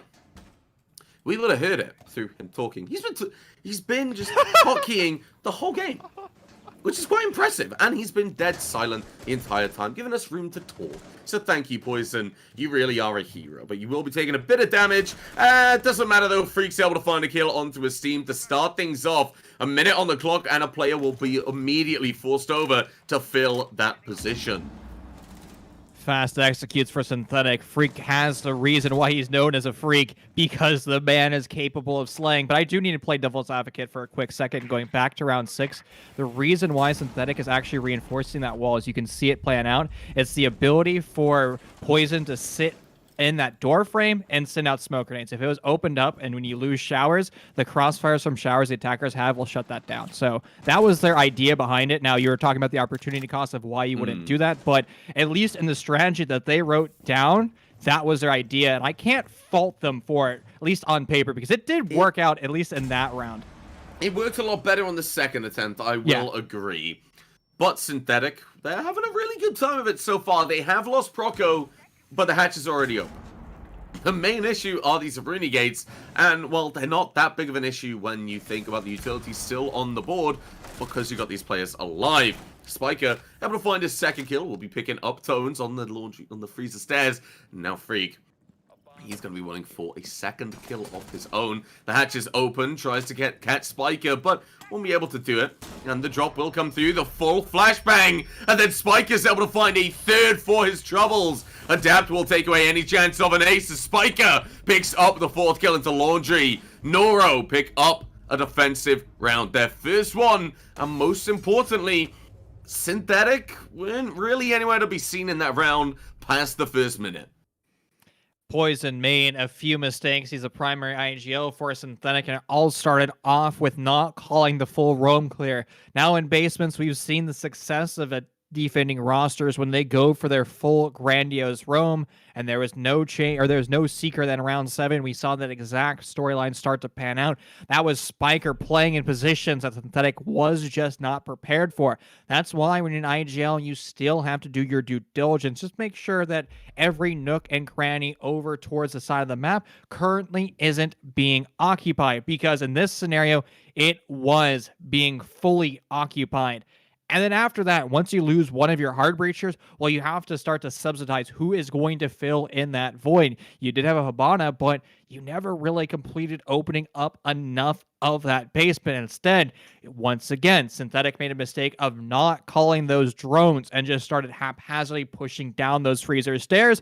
And once again, Spiker was there to wave hello and send bullets straight into Synthetic. At that point, Synthetic was kind of in a position where they had to do exactly what their opponents did back on their basement defenses, just flying in through E-Box and hope that you were able to win duels. It was so bad for Synthetic when they dropped into E-Box, the wall, the door frame was Aruni gated. Yeah, and at the end of the day, well, we're just going to see Synthetic. They're on that 5-2 split now. So they've lost a round, but, well, it's not too far out of the realm of possibility to see them closing things down. Now, Synthetic are in a really good position, and, well, I don't really need to explain it that much, but I'll explain it. Well, Synthetic, they pick up one round. They will be able to close things out on the next site. And right now, if you're able to win out Kid Storms, well, Noro Wereta, which is how I'm being told to pronounce it, it's Noro Wereta. Thank you, chat, because I've been struggling, I won't lie, and we all were when we thought about this name. But the big thing is that this site, Kid Storms, if Synthetic win it, it's a huge statement of intent. They can't go back down to that bottom floor where they know they can perform. They'll have to go back to Kid Storms, where they've just lost. Or they'll have to go to Kitchen Dining, which, well, Synthetic, I think it's quite obvious that they are comfortable with it. They understand the thought process behind it, and all my criticisms of them, you did kind of explain. I think I'm gonna stick with my kind of thought process of, if you make it so you can't get anybody to take that position, you can't get out. Which is where we saw the first round, Synthetic fell to it when Noro were able to take that control. Synthetic, I feel like if you pick this up, the mental's going to struggle quite a bit. Noro, they're going to be playing catch-up for the entire game. They know that they've got to push it to overtime, which is going to make life a lot of pain, honestly. That's half of Rainbow Six Siege. It's just pain and suffering every single twist and turn, especially if you're maining Jaeger. And right now in round 8, Dude, that is poor esteem and all the reworked glory of Jaeger. It's actually interesting that Synthetic was electing to go for Wamai over Jaeger in so many different scenarios. But, I mean, here's my philosophy with Jaeger. He has by far the best utility in game. There's a reason why he has an over 90% pick rate, because having a gadget that instantly destroys projectiles is always going to be an asset. I mean, there isn't a single scenario where saying, hey, not having a Jaeger is going to be better. You mean, sure, you maybe want to just go for, gun go burr mentality, but still, Mm. Jaeger was capable of doing that. He had one of the best weapons on defense. So you had the best weapon on defense, you had the best gadget on defense. That just doesn't make sense. Make sure he doesn't have both of the most critical aspects of the game, clicking heads and Mm. utility. Now, his 416, it won't be so good at removing souls from the server, Mm. but he will still be just as useful removing grenades from, the airspace. I see. The thing is, Ubisoft, because we have a little bit of time, shockingly enough, while the admins have a little chat. Obviously, we're not admins, Chief, so we're not allowed to press that cast to start game button yet. So let's bring it back to us and let's have a nice little discussion about this. While Synthetic and Nora, they probably take a well-needed break at this point. But Ubisoft, when it comes to balancing Jaeger, they said they want to take the approach of they realize he's such a solid pick in a lineup that they don't want to actually they don't want to overdo it. Like, they don't want to make him unplayable, but they don't want to make him essential, which he is at this point. Because, honestly, you either bring a Jaeger or you bring a Warden. It kind of feels like you're in that position, whereas, obviously, there is the other third option of that Wamai and or Rooney, which is what we've seen Synthetic play into quite a bit. Maybe for the guns, maybe not. I'm in the case of, well, if you're, say, Clubhouse or Coastline, on that kitchen dining site, Warden's not a bad pick, actually, because the utility, the ADS is a one man, it's going to get burnt out eventually. You might as well have a Warden who could see through it. And I've been practicing my Warden just to really get in there. And, well, I think that speaks for itself. Why I'm a caster, not playing in this league right now. Oh, I mean, I don't think you could play this league either because you'd have too high ping, right? Can you play on Central US servers? Honestly, I'd have about 90 ping when it comes to East Coast, so maybe about 100. It's a little bit risky. I mean, we've tried playing together and we've had about the same ping when we play on East servers, which is actually quite funny. I'll tell you what, actually, while we have a minute, because we are still waiting at the moment for this rehost, it is happening, so we will take a little bit of time. I believe I played with Blue Panda Casts, Cthulhu. My condolences. No, that was great. We were drunk, and I played with Loaf and Cherish as well, and we just played unranked, hammered, and it was so much fun. We just went round, and myself, Cthulhu, and Panda had about the same amount of ping. We'd go into every game. Everyone would swear, it's goddamn British people on our servers. We don't want that. Little did they know. It's actually 2 New Zealanders. But most importantly, the game that we're talking about, yes. Jaeger, those balances, I feel like you got to get the gadget. That's why Jaeger's being picked so much, is because the gadget's there. And if Jaeger's not picked, it's a Wamai or it's a Warden. It's something that deals with this utility in some kind of way. That's the big thing. That's the big point for me. The games, I don't know why they're that important, but I don't know. I mean, the gun's great and everything, but Vigil is an operator that is... I'm going to be honest, I think a Vigil is an operator where you pick it mainly for the weapon. Mainly because you want to have that roaming playstyle, and Jaeger kind of sums that up as well. You're changing the identity of the operator. If you change the gadget a little bit, it's still a viable pick, but for a different reason. Well, Creedy, I'm about to get myself canceled. Just give Jaeger the UNP. Because, I mean, if you play at any plat elo, you know that half of these weirdos are just selecting Jaeger to run around the map and just get kills. Half the time, if you're solo queuing, you expect your Jaeger to not place any ADS on the bomb site. Instead, the dude is going for a spawn peek and gets fried. Now you have no coverage whatsoever, and you're just going to get absolutely nuked. This way, if his 416 is absolutely doo-doo, if you select Jaeger, that means you actually have to select him for his utility. And that's what I want, because, again, I have a suspicion that players are just, again, playing him because of the 416. And there's actually some research articles to prove this point, and sure, we can debate this issue. In most Western games, if there is an AR, an M4 platform, players are always drawn towards that weapon. It's familiar, it's comfortable, it's versatile, and there's no secret why players like Mm. Ash and Jaeger had the best guns in the game. Why players gravitate towards those weapons, because it's always a familiar powerhouse. At the end of the Yeah. day, you want something that's familiar to you. Yeah, I mean, I understand that. I'm apologizing for walking out immediately, but sometimes it's just you say something that you kind of Again, have I'm to getting be. canceled on Twitter for that Yeah, one. So. I mean, I want to on the record. I walked out. I did not approve this message. Okay, I think when you look at it, I'd be fine with Jaeger being maybe a 3-speed because you still Yeah. get the gun, you still get the utility, you have that punishment. I know a lot of people would struggle with it, but well, the change from 3 to 2-speed wasn't that noticeable realistically. It Now, actually made him better. now It made him better because you could yeah, take more 'cause you bullets. take more bullets, yeah. But a 2 to 3 speed, it's noticeable, but I feel like it's the right way to go. Because like you said, well, maybe if you pick him for that gun, for that playstyle, well, there are other options on the board still, but you don't. You kind of relegated to more towards that kind of anchoring holding position, which is where I think a 3-speed, well, a 3 armor, sorry, you could just put him in elbow. You could just put him on Cool Vibe Stairs. He could become a kind of linchpin operator, in my opinion. That's the biggest thing. The biggest drawback would be 100% that deployment time. Now, the Creedy and Chief podcast. It's coming out very soon, but unfortunately tonight is not the night.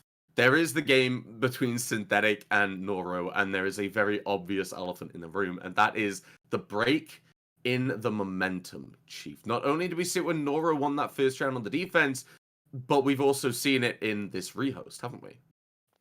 I mean, that's actually an aspect for good IGLs to say, hey, this is a timeout. We can prepare, we can strategize, and we can move forward. Poison and JJ are beyond intelligent when it comes to game sense and just their overall philosophy in game. If you give them a 10-minute break to say, hey, this is going to be our attacking philosophy moving forward into round 9 or round 8. And JJ's going to be like, this is my defending strategy moving into round 8. Now they can create things that hopefully their opponents won't be prepared for.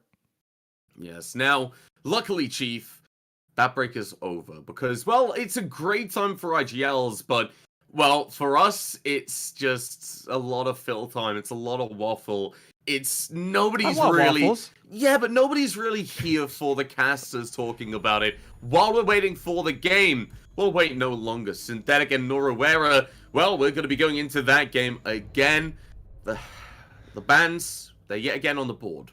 They have had a drastic impact compared to the bans we saw in the last game, but I feel like this game feels a lot more kind of generic, a lot more normal in the approach to it because we're not seeing the bans like we did before. We're seeing lineups that make a lot of sense. Now, Kid Storms, nothing on that Noro roster really surprises me because look at that. That is realistically the right lineup to bring.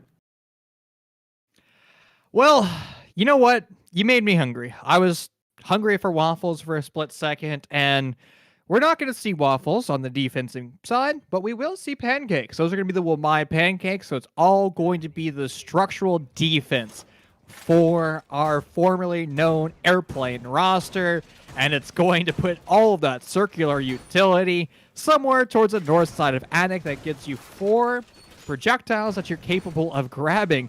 And you know what? If you auto-lock Goyo, it seems like defending players, they just don't like Goyo. On Synthetic, Goyo players lost their lives to team damage, to the shields being destroyed, and Spiker, he is going to find himself in the exact same position, losing senseless HP. Now, losing 20 HP doesn't sound like a big deal, but if you look at the attacking weaponry, that now puts one of the assault rifles from a 4-shot to a guaranteed 3-shot, excluding headshots. And that can be quite a strong position to be in.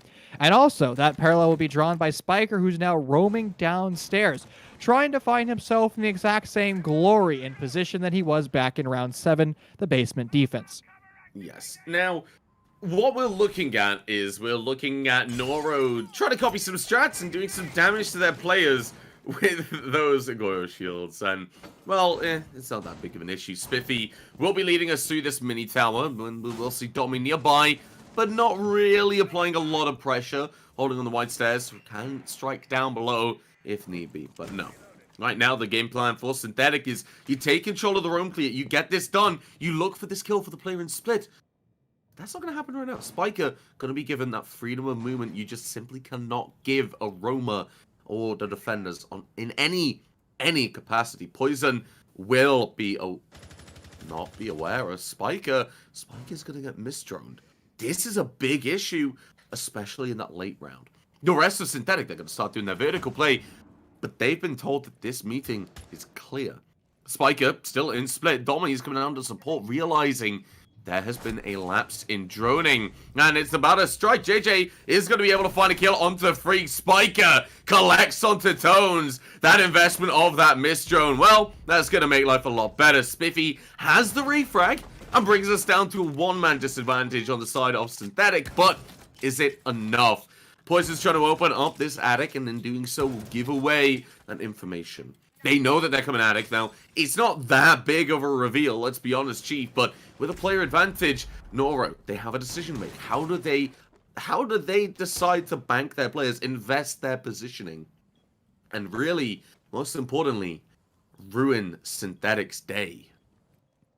Well, it might be ruined if you look at the positioning of, I believe that was Domi on our Valkyrie over by Master Bedroom, tucked in a corner. That will not get droned out by Synthetic. Unfortunately, his trigger discipline was a little bit too rambunctious, but still able to take the gunfight outright on Poison.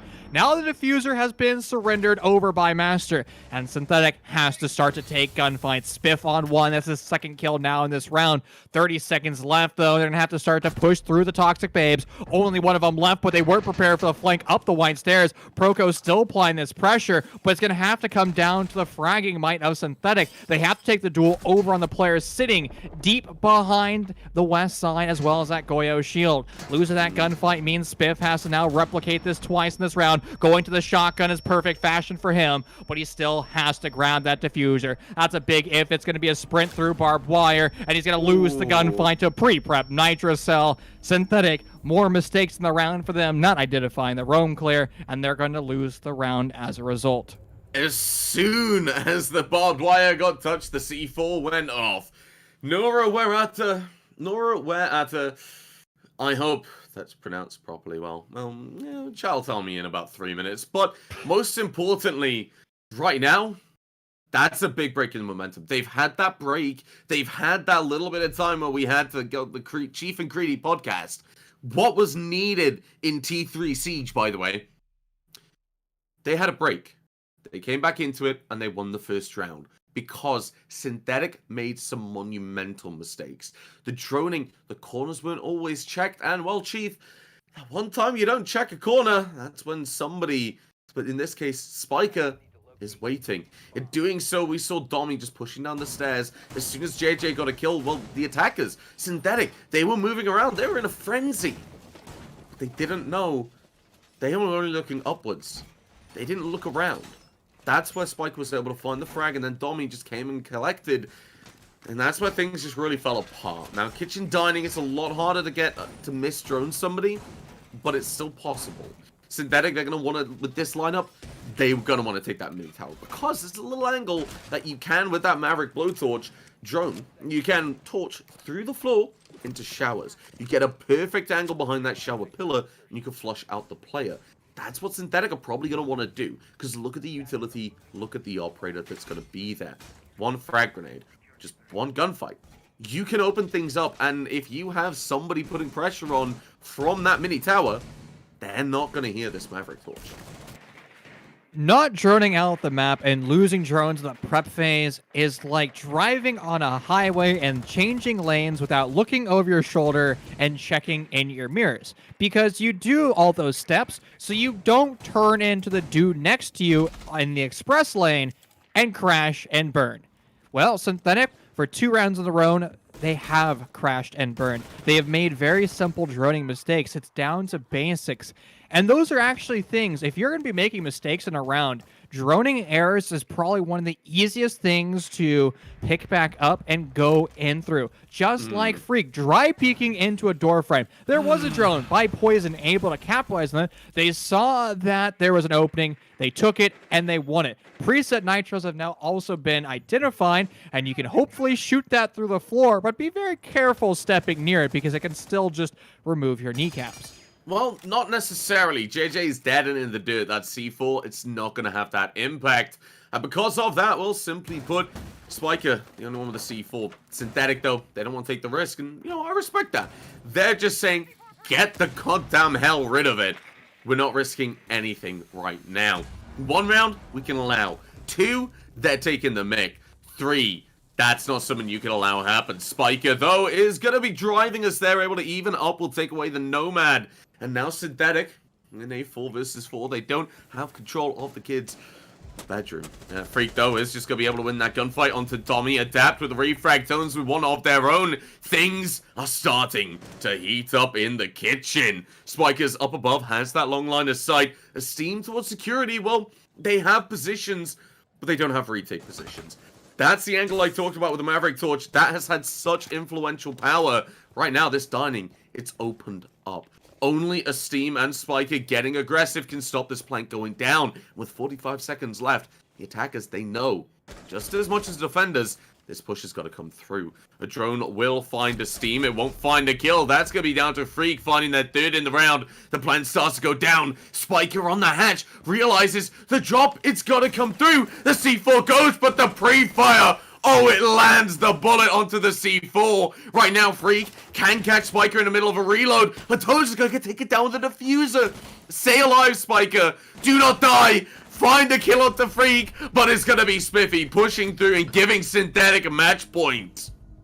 That push with the diffuser in hand by Zofia of Tones is blatantly unacceptable. You can't be so aggressive in that scenario. What you need to do is put that diffuser down on the ground and then go for your execute. That way, Spiker now has to evolve into an attacker. But when he's being fed a free kill, he can start to eat up. He gets that duel. He hears just a full send sprint. And honestly, again, a mistake was made by Synthetic. That was really their only blunder in the round, but you have to identify it. That is on Poison to say, you are not allowed to go for that kill. You need to chill out for a minute. And if you're curious why rehost was called and not approved by admin, Synthetic have already used 2 different rehosts during this series, and this would be their 3rd. You're only allowed 2. So all of them being used are going to now have to go for a 4v5. And if their player can't reconnect, it's going to be perpetual 4v5. Now, that means Synthetic has to double down on an aggression for attack, which they have been doing, but there's a difference between aggression and controlled, calculated aggression with Synthetic. Didn't really have. It's disciplined aggression. I'm so glad that I started talking about this, and then I've heard other people start talking about it as well. Like, yes, the aggression, there is a difference between aggression and controlled aggression, because you look at controlled aggression is positioning. It's having crossfires set up with very active angles that the attackers are holding, or defenders. It's, for example, having a coordinated hold in kids, or in that kitchen meeting security area on a roam. It's playing an aggressive game, but not getting too aggressive to the point where you're swinging everything. That's a very key difference. Now, Synthetic, a player down, might realize that this is not a great position to be in. Freak, though, able to start things off and even things out. Takes away Spiker, gives away the name of the game, and is very low HP in himself, but now 4 versus 4. The mental game for Synthetic is back in it. They can push down this laundry stairs, but right now, you're seeing a very, very aggressive crossfire being held by Noro Whereetta. They do not have players on the roam. They're bunkering. They are preparing for a full commit because, simply put, Noro, until 30 seconds ago, they were playing just to play together, trying not to deal with any push come through because they didn't need to deal with refrag. Synthetic were playing catch up, and well, one smoke canister, they might be again.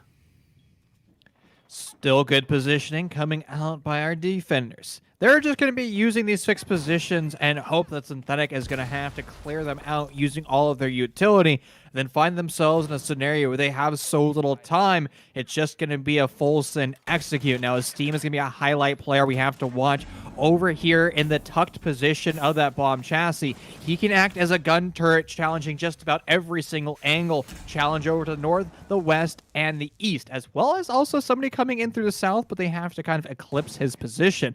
And well, Freak, who got that opening duel, is going to find himself on the bad end of another gunfight.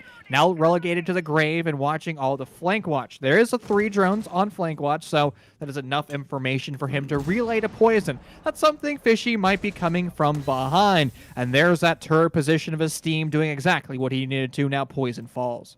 Yes, essentially Synthetic, they're in a position where they know this round is an unlikely win at best. But the positioning that they're in, the player count being in favor of 2 players for Nora, well, Spiffy's going to try and bring it back, but you know you're playing that losing battle at the moment. That were mine. Getting more pallets as time goes on. The final smoke canister will go off, locking Proco in that position. You know, if you're Synthetic, you don't want to push alone, because that's what happens. Proco finds 1 kill, gets taken down. Spiffy is left in a 1 versus 2. The SMG-11 can do a lot of damage at close range. Starts to decide this is where the push needs to come through. Finds the arm of 1, but JJ lands the shots. Noro, they keep in it by no small measure, by a disconnect, but also by a huge performance from themselves. Huge pre-fire coming through that line of sight and slowing down Synthetic to the point where they didn't want to push through. They didn't want to have that trademark controlled aggression, which we've seen from them. Noro wants to get 1 round on the board. They normally find the next one afterwards. So I'm quite excited to see what this one has in store. This Chief, like I said, could be it. Tones has been brought back in. Synthetic, they've got the full 5 players, whereas Noro, they're going to that Kid Storms. This is a good sign for the defenders to win, especially with the bans taken into consideration. Nades have been quite abundant for Synthetic, and even with the defenders rocking Jaeger and Wamai, frag grenades are still bypassing those nets and grabbing their targets. Frags being so instrumental. Well, it's an opportunity to maybe bring out different operators in your lineup. Maybe you don't need to have extra information. Maybe it's an opportunity for a Rooney Gates to once again enter into the server, and that way any type of projectile will be grabbed because you only have 2 sets of flashbangs for a total of 6. An operator only carries 3 of those gadgets in their back pocket, and well, it's been a divergence of the traditional strategy from Utility Consumption Simulator, where you had to have 3 sets of flashbangs at all to be successful because those ADSs were so darn oppressive, as well as those, well, my pancakes. I mean, if you didn't have 9 flashbangs, good luck ever finding yourself at an insertion point. And it's actually going to be a good read by our defenders, formerly known as Aerial Rise, as they've put some reinforcements downstairs over in kitchen.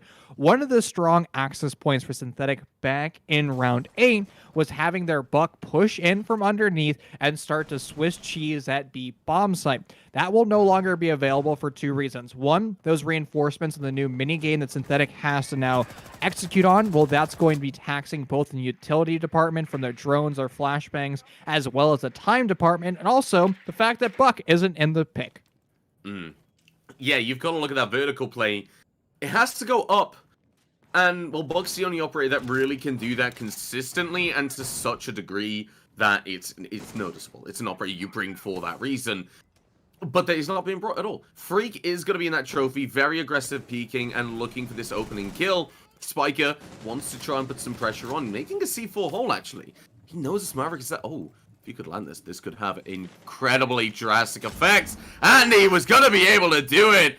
That's a frag grenade hole and a barely made rotate that will not be completed. Spiker, a huge kill to pull back from. That Maverick doesn't have those drones to use anymore. Doesn't have those frag grenades to follow. And Noro just picked up the impact kill of a lifetime. Spiker, every single round has been on some roam and has had some impact. At a certain point, Poison needs to realize, hey, Spiker's roaming ability is so oppressive, we're constantly losing the opening duel. This is an obstacle that we need to call in some big guns. Let's call in a steamroller and just flatten him outright. Freak, you just were shot from the position over there by the freezer stairs. Did you expect him not to be occupied then? Like, I know you expected him to rotate down the stairwell, but he does have an option of standing his ground.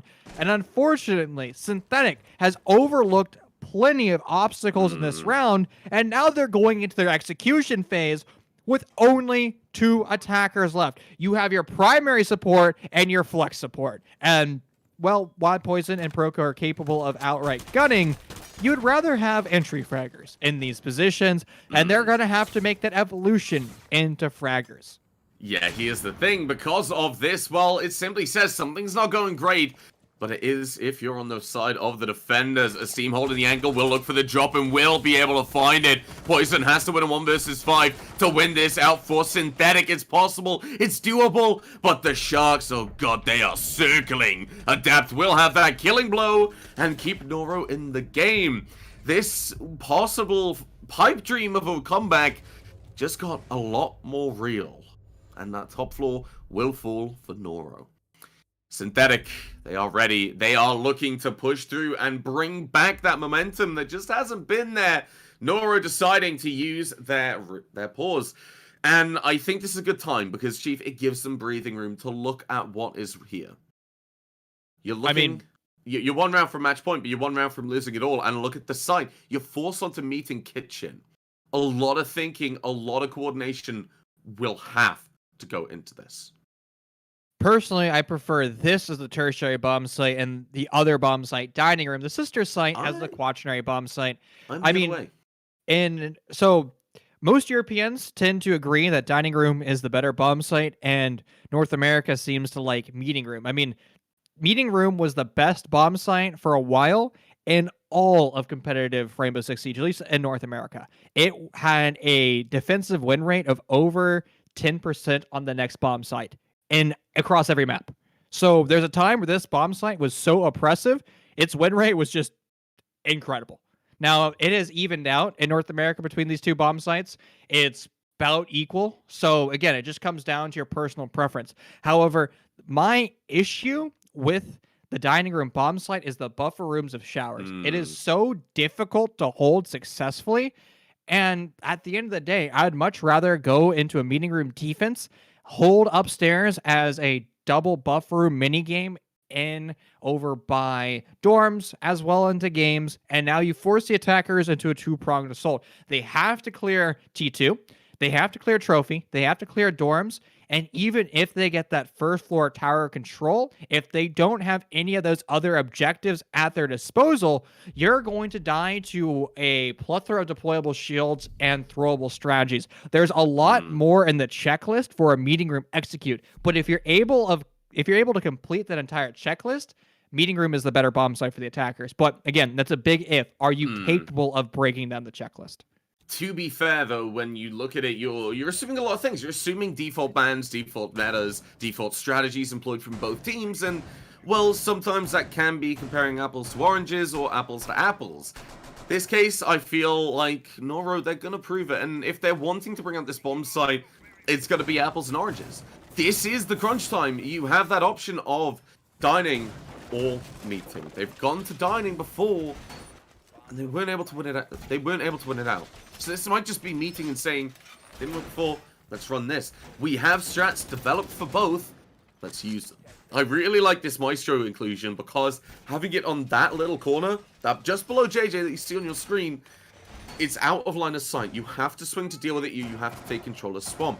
You have to expose yourself. Yet again, it's the defenders. They're forcing the attackers. If they want meaningful impacts in a round, they need to really put themselves at a detriment and a possible loss. But, well, Synthetic, the drums of war, they've been summoned. Blood for the Blood God is called, and enter dining they will. The Ash Charge will lead us through. Proco on the entry, as Stone has a freak, and Proco, he's finding a kill. Tommy's trying to find an answer, but it's just not there. Spiffy getting one. Asim finding something, but it's already a 5 versus 1. He's able to find a second. Asim, if you're able to win this out, then, oh my lord, Noro, they're going to take the game. but he's got to push down these white stairs. A lot of the legwork is still done before you can claim that the round is won. The plant starting to go down. The retake of security will take place, but it's going to be Spiffy with the flick, taking away Synthetic and taking away the win. What an incredible read by Poison.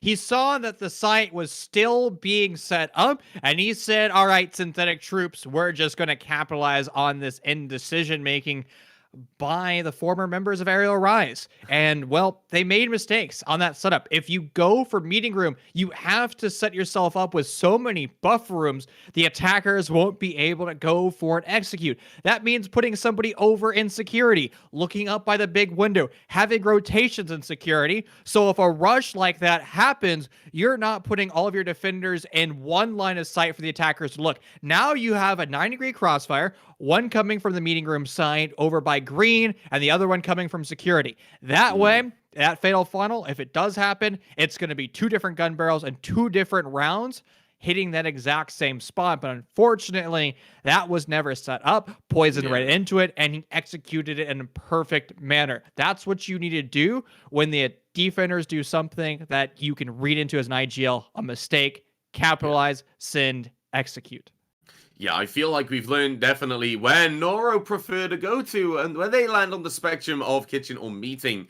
Because with meeting, they've really doubled down. They said, okay, well, if they're going to look at this and employ default strategies, then they're going to take that big tower. They're going to take control of kids. That's where the buffer was positioned. That's where it was meant to take place.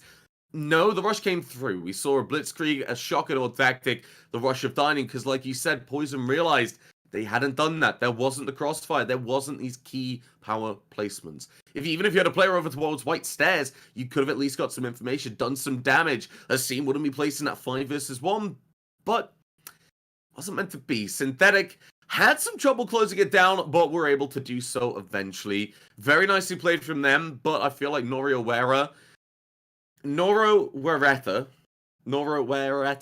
Yeah, we're gonna go with that, and I apologize for getting it wrong so many times, but it's gonna happen. It's what 20 minutes past 1. I got Unimo to go to, so I got excuses. What about you, Chief? Well, apparently I'm just a boomer by all the memes that were just flooding through Twitter that we saw today. But that concludes Rainbow Six Siege here in UPL. But if you're a fan of UPL or Rocket League, League of Legends, don't go anywhere. We'll have another broadcast coming to you. But that's going to do it on our side, the Rainbow Six Siege side. My name is Chief Katz. My lovely partner today is McCready. Hyper and Nova were in our booth today helping us out. But until next time, stay safe, stay well. Good evening.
And we are here. Thank you so much for everyone tuning in. Apologies for running a little bit over time, as of course that R6 match was just too hot to handle after that fantastic matchup. We are here with some Upsurge minor league action as we are ending the regular season between the 4-0 Team Aquila versus Esports at UCF, who are currently sitting at 2-2. My name is Orbital. I'm joined here by Random Minicaster, as once again we will be here on the desk for the UML. RMC, how you doing today? Doing great, doing good here, Orbital. And I mean, on paper, 4-0 versus 2-2 doesn't sound too exciting, but this is UCF. We just covered them last week. this is a team that fights tooth and claw. And now in week 5, the last week here, if they don't win, they might be out of the playoffs. So it's time for them to pull out all the aces they've got left up their sleeves. Maybe a few jokers that might be thrown in and around that area. And of course, Team Aquila, they do not want anything to do with a loss, right? They want to be able to end the season 5-0. They want to be the first seed. They want to be that top dog moving into the playoffs. And I mean, we are hopefully in for a fantastic battle. Now, to give you a little bit of update, once again, Jace is currently disabled as he does have quite a few bugs or just issues in general. But Viego and Gwen are both available in 2 champions. Viego, of course, we haven't seen too much of, and Gwen, of course, seeing a little bit of rise in popularity. I'm not 100% sold that all the Viego bugs have been fixed, but you know what? Like, I think there's few enough of them, and they're hard to perform. So it is enabled tonight. We'll have to see if it shows up. Honestly, looking at the champion pools of both these teams, Gwen and Viego don't show up for the most part, so I'd be a little bit surprised. But you know what? I'm down to cast them. They're pretty fun champions to watch. Pretty fun, but maybe not so fun to play against. So we'll see what they prioritize. However, Team Aquila on blue side are betting away Zillion and Lulu, so pretty much targeting that bottom side. Esports at UCF instead targeting kind of the meta picks. Galio once again banned away. We see them banned it multiple times, and the Rumble, surprisingly enough, seeing that one banned away as one of the power picks here in the current patch. Yeah, a lot of jungle bans here. The Morgana still very strong. Diana as well. Flex pick jungle mid. And the Rumble against Team Aquila. I was actually told by the coach of Team Aquila that last week the team kind of trolled him, and the jungler Zydeco had said that, oh, he plays jungle Rumble. Did not actually play jungle Rumble before, was their first time, and lost the game. And for that, Team Aquila tonight is being forced to play properly. And so they're looking for a 2-0 here because they need to sort of redeem themselves in their coach's eyes. He was made to do full jungle clears on Rumble for about an hour. That was his punishment. But we do go ahead and see the Morgana banned away, as well as the Diana, which is always a surprising one, but it is a pretty standard. Tristana, though, a worthy first pick, blind pick, going to be coming out for Team Aquila. Yep, and flexible here, can go mid, can go bot. Both One-Eyed Owl and Wistfully have played that Tristana before. And with the current meta, I mean, it's Tristana, Senna, Jinx. Those are your top ADCs with Trist off the board.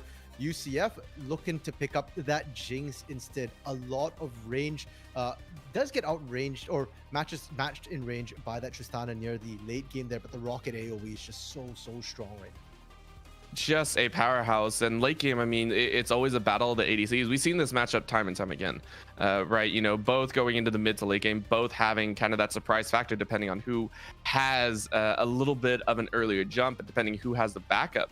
So you can definitely see what's going on, but it is going to be a Tristana mid or possibly still Varus in that mid lane, depending on how you want to play it. But the Gragas will be sure to displace just about everyone, as the Thresh is actually a type of shadow ban against UCF. Yeah, against Will You Be Mine here. But at the same time, Cathaldus has played a lot of Thresh here. It's the most played champion for them.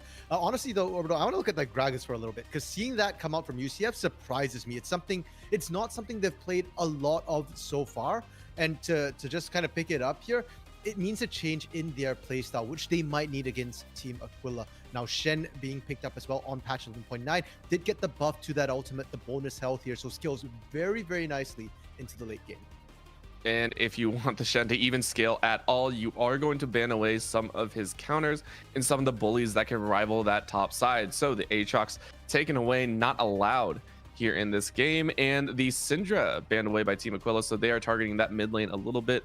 Syndra, one of the few that can actually stop Tristana's rocket jump if timed correctly, so not going to allow that, and the Kennen as well. So UCF and Team Aquila both have kind of their priorities set.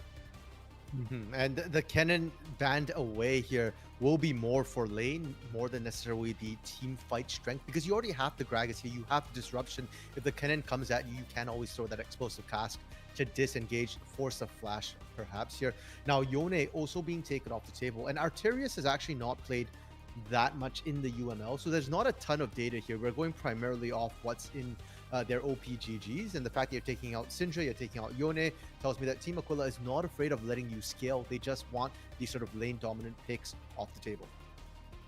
And you know, if we're talking about kind of craziness, I wouldn't put it past them to actually throw the Shen into the support role. It's an old style of pick, but if you're looking for a curveball, it might not be terrible. However, I do like the Shen top. Echo locked in here. So that's going to be a nice little pickup for themselves, a little bit of jump to kind of stick to the ADCs if they wish.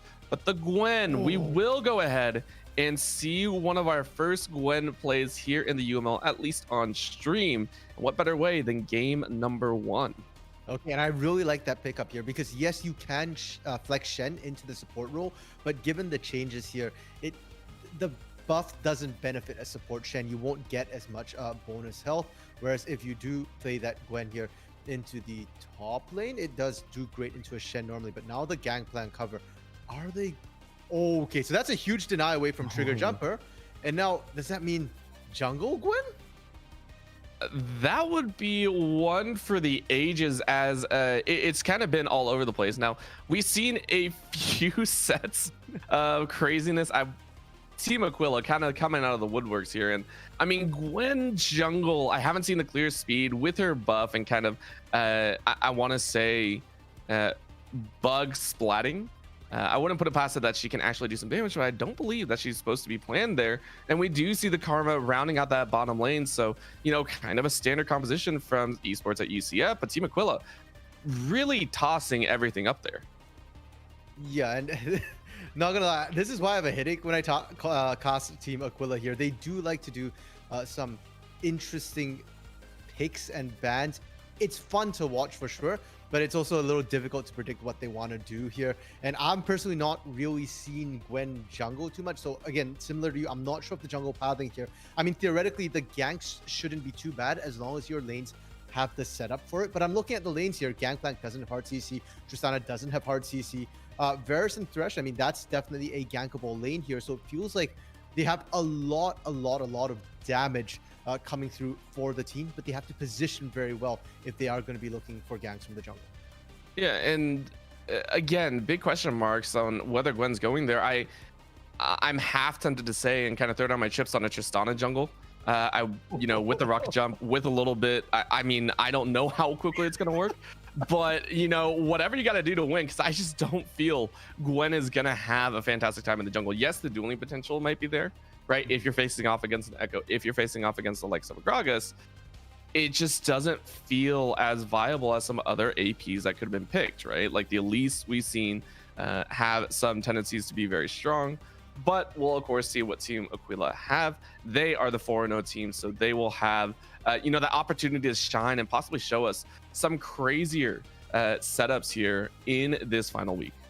Yeah, and if we look at the compositions coming through, though, that we can kind of speculate on, kind of regardless of where the champions actually end up. Team Aquila, they've been running this Tristana Varus a lot in recent weeks here. They really like themselves that Varus and Tristana has just been so strong. The double marksman composition here, and they don't always need a front line. They just need to be able to shred everybody. So with the slowdown from the barrels, that minefield you've got to navigate through that gangplank with the cannon barrage and the Thresh, they can just let the enemy team engage into them and just look for hooks from that Thresh there in order to try and kick things off. The team fighting around objectives is going to be a little difficult though, because they don't really have a true tank. And without that true tank there, it's difficult for them to hold the high ground. UCF can initiate into them with that Shen, with that Gragas here. And if that explosive casks hits the squishies or separates them here, whoever falls into them is in for a rough time, can potentially get blown up immediately and force a 5v4 fight. Yeah, and that's the whole point of, you know, running this type of composition. I love that you pointed out the Gragas because it was such an early pickup as well, right? This was, I think, second round pickup and really showing that, hey, we're going to play the scattered fight just like you will. Because like you said, it's full of squishies, it's full of easy targets. You take one, the rest of them are probably going to scatter to the winds. Now I do want to jar our eyes, though, towards that mid lane, right? One-Eyed Owl did pick up the Tristana early. Blind pick, even, and Arterius did opt into the Echo, which we have known to be kind of a killer of mid lane squishies, very easy to stick on. If running that electrocute, it is going to lay down a lot of pain. How do you feel this mid lane is going to go in terms of what seems to be priority carries for each team? Yep. So Echo after 6 has a lot more strength and agency in that lane, but pre-6 there, Echo is very abusable by range champions, and Tristana's burst damage is still very strong. Yes, she got nerfed, I think it was 11.7 or 11.8, but the initial damage is still extremely high, and early levels Arterius probably going to get shoved in not get a bunch of priority. But post 6, once you do have that chrono break available, that's when things get kind of dicey. Now you pair that with the Gragas as well, with the CC that can come out, and if they ever land a knock-up onto One-Eyed Owl post 6 there, One-Eyed Owl has a pretty good chance of just dropping dead. Or if you don't have Buster Shot, Flash, and Rocket Jump available, you'll probably need all 3 to get up. If you don't have your entire kit, you're dead. That's just how we're gonna play it. So again, beautiful thought process though, and hopefully, esports at UCF are able to conclude the same and be able to capitalize on their strengths. We can't wait to see what they can bring. Again, if they win, they move that one step closer to the playoffs, and maybe kind of mar the perfect record of Team Aquila. So we'll have to wait and see, of course, but we will go ahead and go to a very short commercial break to ensure quality streams here for you. So don't go anywhere. We'll be right back with game number 1 between Team Aquila and esports at UCF.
at the bottom of the ocean.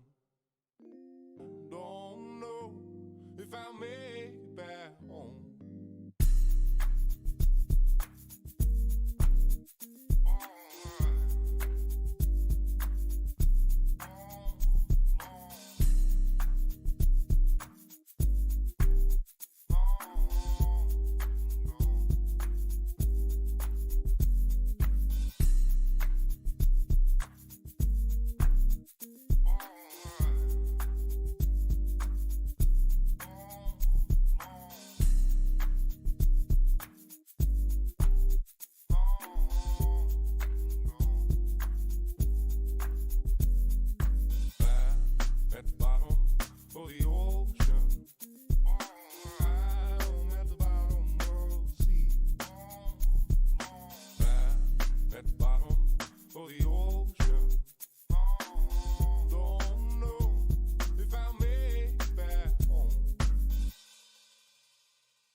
Here we go on to the Rift for game number 1. Spicy jungle picks and some obvious ones that we've seen before. We do have Team Aquila on the blue side and esports at UCF on the red. So let's go ahead and introduce the players. For Team Aquila, we do have Oven Johnson on the top lane, Zadokal in the jungle, One-Eyed Owl in the mid lane, Wistfully at ADC, and Cathaldus at support. And on the red side, it's Trigger Jumper in the top lane who might get jumped here if he's not careful. And I'll stop right here. Do they find him? Well, they find a Okay. sword. They found a sword and they found a ward, which unfortunately Trigger Jumper will lose and not have another one for another about minute and a half. Okay, and first ward blood goes to Evan Johnson, and in the jungle for the side of UCF here, it is going to be Kinjar in the mid lane, Arterius, and Oh no. am I jinxing them? Every time I Yes. call a name, they get invaded. They're just like floating through every single aisle, and just as we go down, it's like they burn a flash. Burn a flash, burn a ward. Okay, okay. You know what? Drek and Will You Be Mine in the bot lane, and they should be safe. No one is there. Surely no gank right off the bat. They just run straight to tower. All right, let's do this. No, but of course it is going to be that flash down, and that means just Arterius is going to have that much more painful of a time, right? This is a melee technically with a decent wave clear, right? That Q does clear out and do quite a bit of damage, but no flash means as soon as One-Eyed Owl hits level 3 or level 2, that's pretty much an all-in attempt. Yep, and because you don't have that flash there, the moment that rocket jump lands on you, you're kind of committed. And at that point, Arterius might just want to turn around, fight the best they can, because they're probably not going to be able to get out. But Orbital, I was looking at where the junglers are starting. Oh, actually, Oh my goodness, gosh. level 2. Yep, okay. That's right. I hate playing against that champion sometimes. Sometimes, every time, dude. Like, as a mid laner too, I especially hate it because there's not a ton of mid laners who can match that level 2 strength. And now mid lane's kind of over. Arterius is just gonna get poked out. You can see he's just getting shoved here. There's nothing you can do. And if Kinja is to rotate in from the jungle to help out the mid lane there with flash exhaust, they could One-Eyed Owl can still finish off the kill and rocket jump back out to safety. Yeah, you're playing for the late game if you're Arterius and with that teleport. So at this point, losing out this early is to be expected, but losing this hard, not so much. Wistfully taking a little bit of poke on the bottom side. Cathaldus trying to help out as well. Will You Be Mine and Drek are able to farm up fairly well. They did drop the early ward just in case Zadokal decided to try and rotate in. So we'll see if there is a bottom lane attempt from either of the junglers. And the last time we saw them, it was Drek and Undecember, who was their mid laner at that time, who were the main carries here. So it makes sense that they're prioritizing this bot side, that they are getting a jungle come down, that they have the wards. Because if Drek can take off, then it doesn't matter that Artorius lost the early game here. Yeah, and I want to point out, Zadokal actually got a full pure clear. Kinjar actually lost one camp. However, that's going to be Zadokal getting jumped in that bottom side, throws up the shroud, is going to get rooted, and now they're going to bring it out. Heal goes out. Kinjar gets drawn in, and that might be a kill. One auto attack goes in. One-Eyed Owl picks up a free first blood. The collapse from UCF was not as strong as the collapse from Team Aquila, who go ahead secure first blood on a major hyper carry. First blood and flashes blown by both Drek and Will You Be Mine here. Ward expired or removed here in the bot lane. So there's no more safety at all for this carry condition of the side of UCF. Now they've lost priority mid. They've lost priority bot. And the jungle is going to get kind of dicey for Kinja now if Zadokal is going to play aggressively and look to invade. I also want to say the worst part, we were talking about how this mid lane is playing out, and we're going to see a little bit more action as that's going to be a jump in. One-Eyed Owl has to use the rocket jump out. Zadokal now kind of left on their own, and the Gwen happily skips her way out. In that top side, Johnson might go down. One more auto attack might be able to do it. Oranges. Gonna keep Johnson alive. That could have been one auto attack and grasp of the end dying from death. Evan Johnson playing it kind of dicey there, but does get out alive here. And now in the mid lane, One-Eyed Owl was forced to back up, but we have to remember that One-Eyed Owl came back to lane, did not base, did not spend. And now that the exhaust was blown, now that they were forced back, Zerker's Greaves coming out here, it'll be that much easier to stack those explosive shots onto Arterius. And more importantly, chase after Arterius. If Arterius shoves out, we'll have a very rough time and could actually potentially just be run down. Yeah, and that's actually going to be a problem because red buff and blue buff are on. One-Eyed Owl, though, chooses not to go. I feel that could have been a kill. Mhm. if he opted for it. But again, playing it a little bit safer, which I agree with you. You already got the first blood. Don't go for too much more. Oven Johnson having a feeling Arterius getting jumped on with the sticky bomb on top of his head. That's going to drop him down to about 100 HP and aggression everywhere here in the early stages of this game. And you know what? I respect what I was trying to do because we spoke about the fact that once the Echo hits 6, Echo can start playing more aggressively, has way more kill threat here. And right now, they're both sitting at level 5 on the cusp of 6 here. So if you don't punish Arterias now, it's going to be harder later. And I think the reason why we didn't see One Eyed Owl go all in before, oh, one more. Ah, so unfortunate was because they didn't have vision on Kinjar. That is. One-eyed owl, one eye short of a kill. That feels a little bit rough, but still lane dominance here for one-eyed owl, who is already up about 15 CS. So you know that Tristana is going to be a major pain if Kinjar cannot help. Now on the bottom side, we do see Cathalis and Wistfully pushing it in as they go ahead and recall, maybe prep for this upcoming Drake.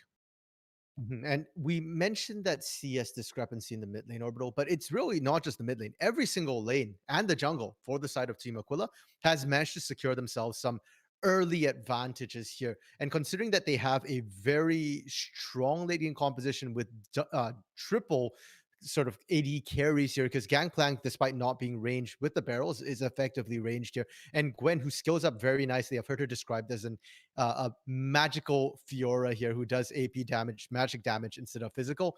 If they get themselves to an early lead and they can snowball here, things are going to be very, very scary for the side of UCF.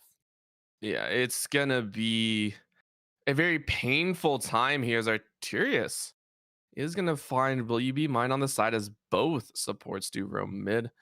One-Eyed Owl trying to keep a little bit of pressure up, but Zydeco ready and waiting on the edge. If anything occurs, that's going to be a jump in. Arterius can't find the full combination and loses 50% of his health for that single trade. Yeah, and Arturus doesn't really have kill pressure there. They saw that Zydeco and Cathaldus were there clearing off the wards in the river. So if Arterius was to go all in, would quickly find a lantern coming out to save One-Eyed Owl, maybe even a hook as well to land a kill. But because so much attention is top side, Kinjar should be fine. Yep, did get out. Because there's so much pressure top side, Dragon priority is actually with UCF here. They just need to actually rotate their members towards that Dragon. Well, they can't really do that when their top side is being invaded. That is keeping Kinjar up there, not allowing him to have any freedom. Still level 5, level 7 for Zydeco, who is honestly ridiculously large right now, does have that leeching leer set up. So gonna be really scary if you meet this Gwen in the jungle. Oh yeah, that Omnivamp is Leeching Leer is not a great item in and of itself here. Often you do kind of need the full Rift Maker to really have an impact. But right now, Kinjar is kind of far behind 2 levels right now. So definitely will feel super, super bad and probably can't even really threaten the health bar much of Zydeco now. They are onto this Clout Drake here. They do have the vision down. So uh Wistfully and Cathaldus right now don't have a ton of chance to steal this, and Zydeco is nowhere even near the bot side of the map. Yeah, you saw a little bit of a piercing arrow being charged up, but they wisely backed out. That is going to be first Drake over to esports at UCF with that mountain soon to follow. However, that was, I feel, kind of gifted over to them considering how the lanes have been. Yeah, and for the side of Team Aquila, I feel like they just don't care about the Drakes so much this game. If it's not Inferno, they are fine with it here because they're just dominating across the board right now. They picked up the Herald before actually the Dragon even went down. And with that in the pocket of Zydeco here, they can just look to try and accelerate the pace of the game. Now, Kinjar hiding on the bot side, Predator. That's going to be a jump in. Hook lands, and that is outside of the explosive cast range. Kinjar has to run away, and Wistfully and Cathaldus are able to stave off death after burning every single summoner except Ignite. A little surprised Cathaldus didn't do the death sentence into Flay combo. I think Kinjar would have eaten another turret shot at least, and maybe that would have bought enough time for the follow-up coming through from Zydeco. But either way, that's a play to the advantage of Team Aquila. For every gank that Kinjar is trying to pull off, which he can't find, that's dragging them further and further into the pit. And yes, Jinx is great, Jinx scales, but I'm just worried for the mid game right now. A 2.7 thousand gold disadvantage coming off almost strictly laning is a pretty big differential here between the teams. Not just differential, it just shows kind of the gap in individual skill, right? Mhm. We don't really get an opportunity a lot of the time to actually talk about this, as we do see mid lane being the object of everyone's eye. One-eyed owl and Arterius trading back health bars, but again, this is something that you don't get to see very often. I think it's kind of a rare sight to see, but it's also something that is highly respected if you can pull this off, right? It is pure lane dominance, not purely off of trading, but just CS and playing your cards right, as we do see top lane being that opportunity spot. We do see a hard rotate coming up from UCF, but plate goes down. That's also going to be the Herald drop. So 2 more plates, but now they might be in a little sticky. No, They're, Team they're just Aquila getting just about everything for free here. And I don't blame them. They're not confident here. Again, there is still a level lead. Ooh, good flash to save themselves, to save Evan Johnson here from that explosive cask. And they, again, when you're down, you have to get the pick now mid lane. This is a little dangerous here. What I might get pinched. That's going to be the Stand United, and One-Eyed Owl actually gets rooted. That's going to be the taunt in, and he still gets a kill. Might be able to survive. No, the Electrocute is going to take his life, but Arterius wasn't able to save his support. 1-1 in that trade, as One-Eyed Owl is now up 2-1. Yeah, now that top lane play makes a lot more sense to me, Orbital. They were, I think, looking for that cross map a little bit there, looking to try and buy priority. If they had dropped the Herald a little bit later, if they could have stalled a little bit longer, then I think top lane turret maybe goes down or Trigger Jumper doesn't get to use the Stand United there. Either way, though, One-Eyed Owl was dead. Support for mid, not exactly worth it. But Arterius was low, did go back to base, so won't be able to take too much advantage of the fact that One-Eyed Owl is dead and that mid wave doesn't. They don't shove it in, so One-Eyed Owl actually isn't going to lose too much from that death either. Yeah, just not much at all, considering he's also 25 CS up. This is getting ridiculous, RMC. I have no other words to put it, because at 12 and a half minutes, you're looking at close to a 40 CS difference in the top side. Mid lane is a 25, and the health bars are also up there. That's the jump in. One of our odd tag might do it, but with the chrono break available, doesn't want to chance it. So Arterius is going to be allowed to live. Yeah, it's kind of risky there because I felt like one more auto might have been enough to convert it. But if you flash forward, then Chrono Break probably comes out. It gets kind of risky. So that's the wise play. Now, Orbital, you're saying you're scared now. I've got good or bad news, depending on how you want to look at this here. Because if you think Team Aquila is kind of scary right now, wait till their mythics start to come in. Trinity Force coming through from Evan Johnson right now is going to feel really strong, and Trigger Jumper is going to struggle. But I'm looking at more specifically the mythics for One-Eyed Owl and Wistfully here. The AD carries, the physical range threats for the team. Once their real damage starts to come through here, Drek is going to suffer from lethality. That lane's going to become nigh unplayable, and all those near misses for Arterius, those are probably going to start converting into kills. Yeah, it's almost like they have a rapid fire cannon in their pocket, just going to be dishing out damage left and right. Dragon is being prepped by the side of use. You can see a couple wards plus the pink set out, but those that should actually be quickly cleared. And also, Evan Johnson does have teleport plus the cannon barrage. So this dragon actually might be challenged depending on how Team Aquila want to play it.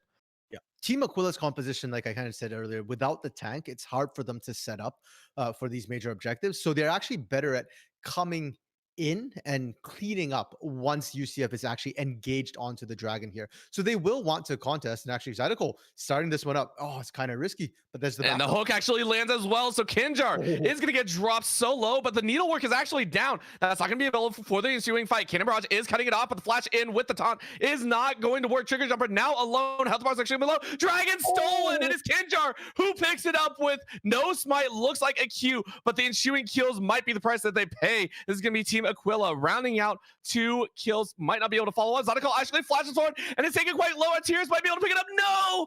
Double kill for the gangplank. Evan Johnson with the Q to the face. 3 kills are the price paid as Rift Herald, second one of the game, will be granted over, but still 2 dragons up. Worth or not worth, you be the judge. I definitely don't think that was worth for the side of UCF. But to be fair, they just weren't in position in time. We talked about the vision. They had the setup there, but they let Team Aquila be the ones to get in there first. And more importantly, I think they underestimated how quickly they could do that damage. Just snip coming Zydeco on this Gwen right now is ridiculous. And remember back to when Gwen was first released, everybody's like, oh, her damage is too low, her numbers are bad. They buffed this snip here, and frankly, it looked kind of OP with just one item, that Rift Maker stack in there. And granted, again, it's similar to Fiora, but I akin it more to Aurelia, old school Aurelia, new school Aurelia, whatever you want to say. The passive stacking on the auto attacks grants an empowered Q, right? Full stacks means a lot more of that possible true damage coming through. And it's just ridiculously powered if you can land it. And it really caught Kinjar by surprise, right? You could see it in how he played, walked in. The needlework missed, and yet he still lost 75% of his HP, immediately hopped back out. And I mean, that Q was a thing of pure luck. I want to say that he was able to get it off. And so they do get it, but now question marks abound, as that is going to be the Infernal Drake coming in as a soul. So it's going to get spicy here in the bottom side.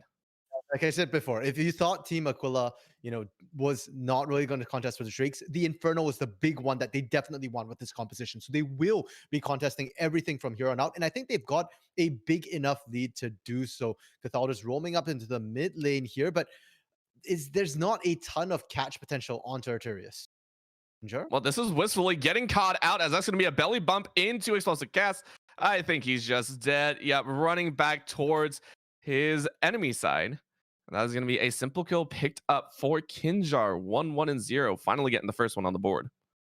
I will say that so far Team Aquila has actually been doing a really good job of denying kills over to Drek. We've seen the rockets come out a couple of times, but Drek is still 0-0-0. And considering that Drek is their big win condition for this team right now, and they are behind in pretty much every single lane, it's very well played from Team Aquila to be able to do that. They also get first turret now with that second Herald, and hopefully now the map opens up. We start seeing a bit more rotations. Yes, we already saw the rotation of the bot to mid and mid to bot, but once you start grouping up Varus and Tristana together, the siege is going to be so strong. Johnson finds a cheeky barrel as Trigger Jumper with that Iceborne, I believe, or the Frostfire Gauntlet is going to trade back a bit more damage, but the top lane tower is extremely low. So you can see, yes, they were able to pick up one in the mid lane, but they are giving over so much more. Right. And like you said, those items coming through. Now, I do want to pull attention over to Wistfully's build here. Normally, in my opinion, we would not see the Prowler's Claw come out, especially if you're going poke Vars. Do you actually feel like this is the optimal lethality item, or is it more just to have a little bit more safety? Okay, so I actually had hold up a second. Trigger Jumper might be getting jumped. Yeah, no flash either. That's going to be the thumbs up. Oh, that's mean. Gonna see the sip possibly coming out. Needlework used as well, just the icing on the cake. And is now gonna throw it out. Catch Kinjar on the collapse. Hook goes a little bit wide as Cathaldus is here to save his teammates. Again, that's gonna be Predator used. Was able to smite away, I think, the golems as well. So Krugs are gonna go into Kinjar's pocket. Well, one of them. The rest are still being taken by Oven Johnson. And while all this is happening on the top side, One-Eyed Owl has been left unattended. A Tristana alone with a turret, that's free gold. Oh, yeah. Easily.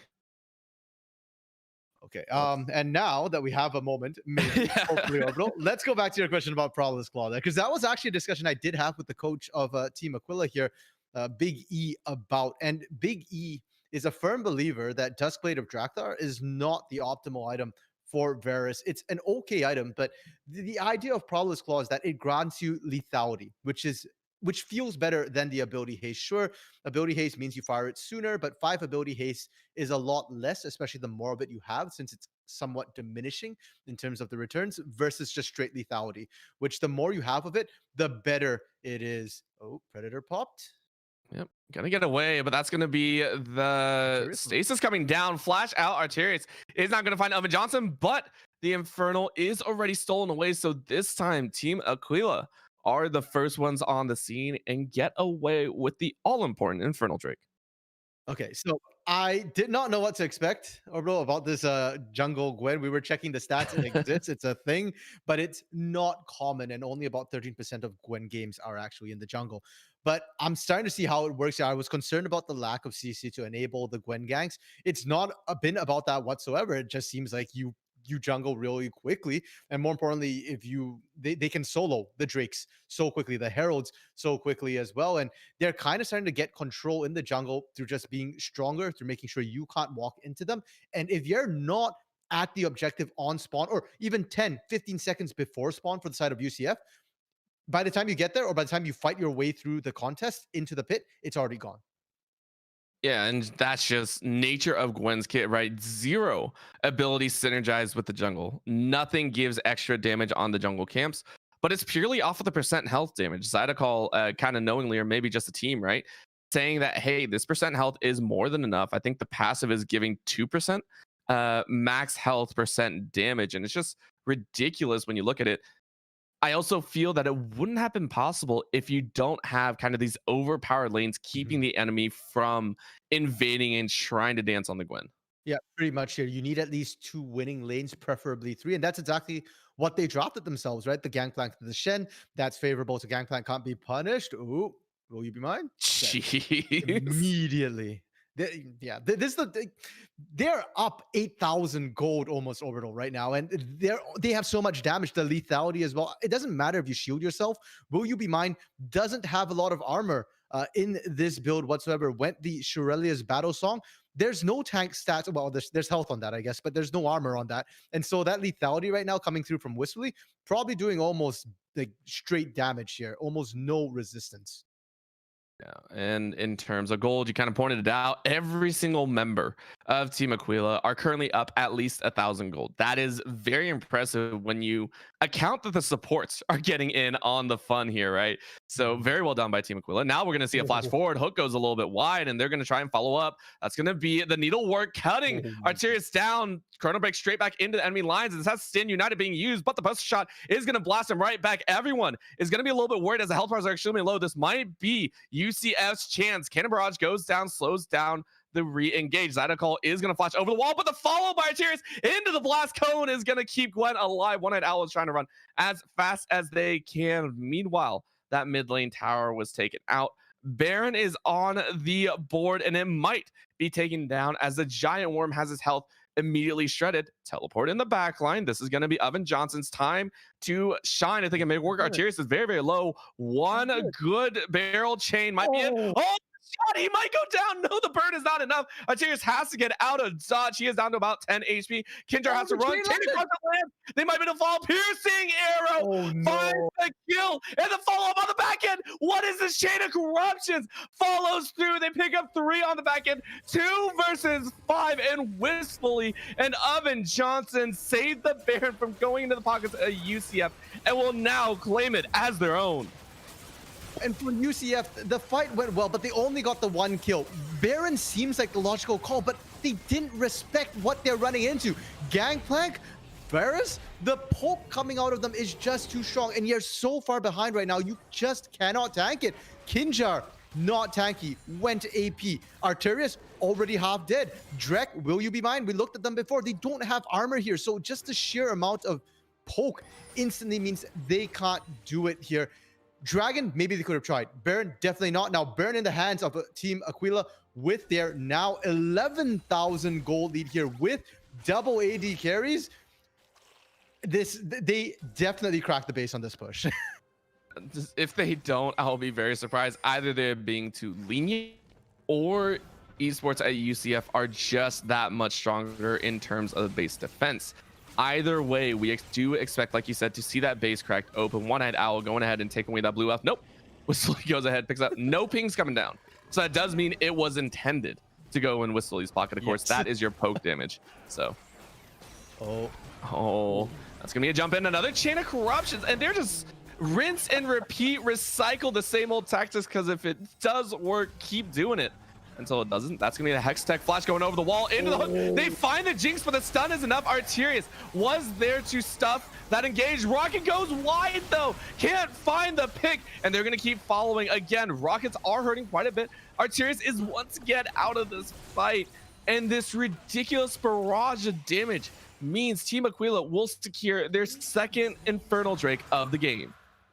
Okay, and so far it feels like Team Aquila has been trading time with the Baron for this dragon here. And frankly, I'm not a huge fan of that. They are going to waste more time now because Zydeco has to go back to base, or at least has to go farm up some jungle camps to heal back up. Evan Johnson had to go back to base, and Cathaudus as well. So they just kind of lost a lot of the pressure they had with the Baron. They'll have to reset their lanes, and they've only got a minute left on that Baron buff so far. They've not taken any turrets. And it does feel wasted. I will say that. Extremely wasted. However, having that Baron does give them the pressure that they need to secure that dragon uncontested, I would say. And they were able to pick up a little bit of damage here and there. Their fights are a little bit shaky. The picks that they're trying to go for, I definitely feel aren't optimal. It's more forced in a lot of that sense, right? That mid lane, Hextech Flash directly in. Even though you know there are like 4 or 5 members there, can be so dangerous. Arterius now going to try and duel out Evan Johnson, but I mean, this is level 16 versus 14. I don't think you want to take that. No, and for the side of UCF, we kind of haven't really been talking about how they're coming back into the game, partially because I don't know how they're going to do that, Orbital. I'm looking at their composition right now. They're down 2 levels in the top lane, 3 levels in the jungle here. Bot lanes, again, another 2 levels between the AD carries. The mid lanes where they're the closest. I'm not going to look at the supports because Will You Be Mine can't influence the game alone. Arterius down a level as well. So they can't match the split push. They've been struggling in the team fights, and they succeed primarily when they can find a catch. And can they find it here? Cathaudus. Yeah, that's going to be a flash in, and they're just going to burn everything to get a single pick. They burn the flash. They burn quite a bit. Double flash, actually, from Kinjar and Trigger Jumper. They take 1, but really, what do you get from that?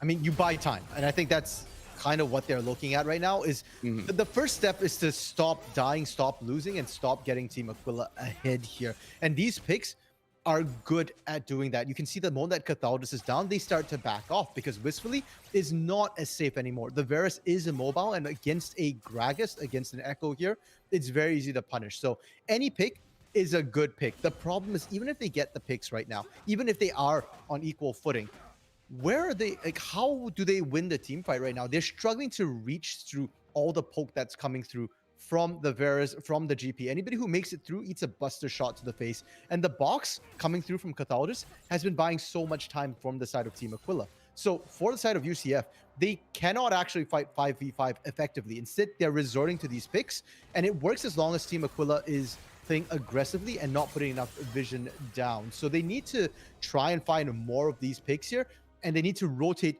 quicker, because Team Aquila, if you can pick 2 of them off, 3 of them off, especially Evan Johnson or Wistfully, then you can look at getting a major objective like that Baron. Yeah, picks are what they're going to play with, and last time it cost them an all leg, it feels like, right? So maybe wait up a little bit more. One-Eyed Owl gonna go ahead and force the dash out from Trigger Jumper, as it feels the game has slowed down, which does work in UCS favor. But looking at the itemization, we can still look at Wistfully right now.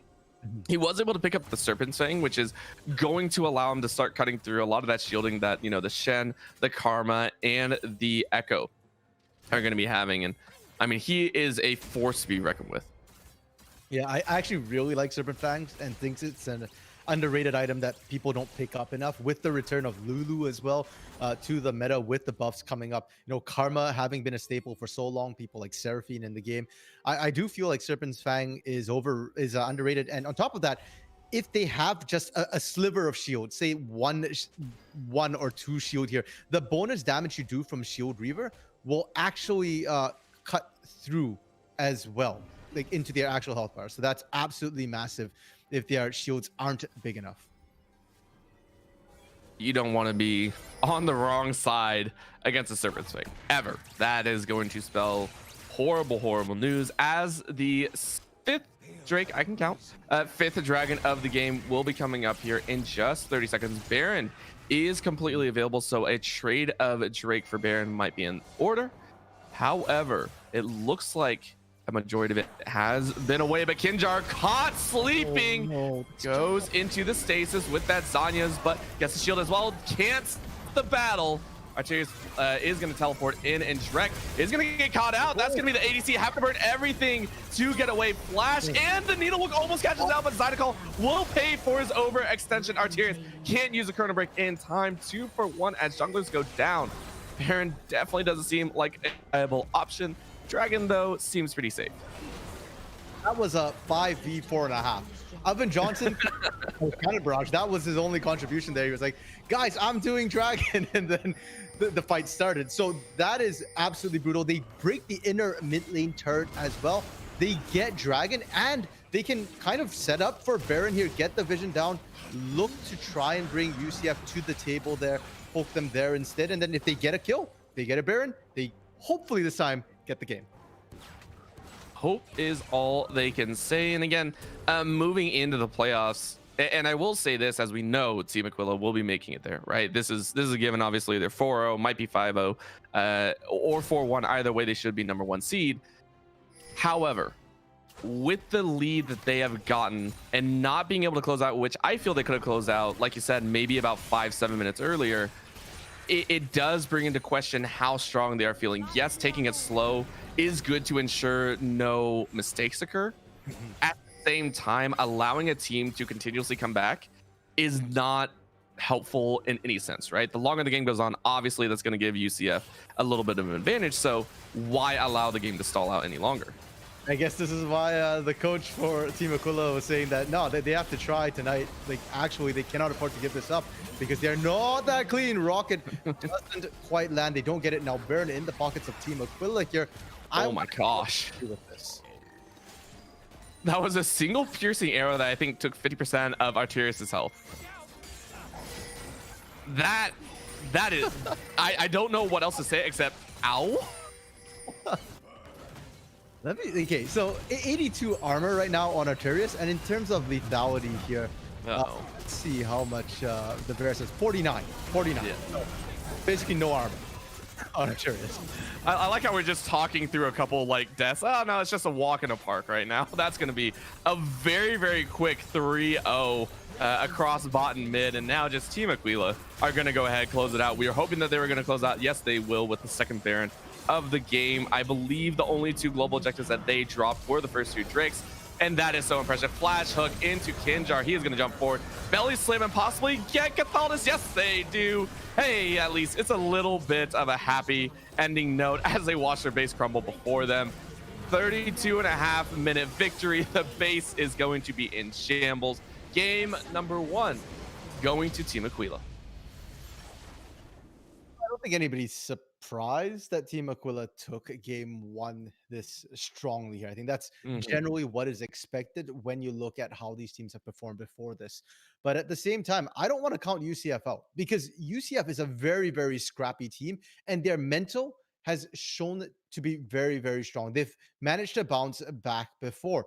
My issue now for UCF is I don't know exactly where they go with this. I thought their draft was fine. I really liked the Gragas pickup for Kinjar. It just felt like they never quite got off the ground in any lane and didn't really have a way to play through. The Echo pick I thought was good later, but against a Trist was super rough. I think going into game 2, maybe you change up the top lane. You get a bit more prio. Shen is very strong. Don't get me wrong. It's great. I love the Sand United, but you need at least one strong lane to play through for Kinjar, or else you just get run over like this. Yeah, and that is something that they will have to work with. Again, it just seemed to Team Aquila were just a little bit faster, a little bit cleaner, and a little, individualistically better. So we'll see if esports at UFC can come back here in game #2 to push it to a game #3. But don't go anywhere. We'll be right back.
And we are back, of course, here with game number 2. Going into draft here very shortly as game number 1.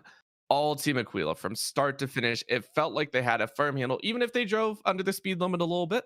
Seemed like they were completely in control, and hopefully they're going to be bringing that over here into game number 2. Yeah, and for Team Aquila, it feels like it always starts in draft right off the bat here. Their coach really is an integral part of their team because the draft right away made it so difficult for esports at UCF to engage, and the strong lanes he drafted just across the board protected that questionable Gwen jungle that we didn't really know too much about here, making that Gwen look ridiculously strong when she finally did come out of the jungle. But this time in game 2, esports at UCF is blue side, so hopefully they can take away some of these power picks. Maybe like that Tristana potentially coming through, maybe the Varus, which seems to have risen in priority throughout a lot of different regions. Yeah, just having that poke down. I mean, having that Serpent's Fang, having that arrow kind of in your back pocket was huge. And not only that, keep in mind that chain of corruption that came out around the Baron stalled out that fight very, very well, gave him 3 kills back. So yeah, high priority. But you also have to be worried about what Team Aquila will pick up, right? You only have one first pick. That is all you have in there. And that's all you get to work with. So what do you think they should prioritize? I mean, you had Tristana, you have Varus, you have all these options. What do you feel that esports at UCF should be going for?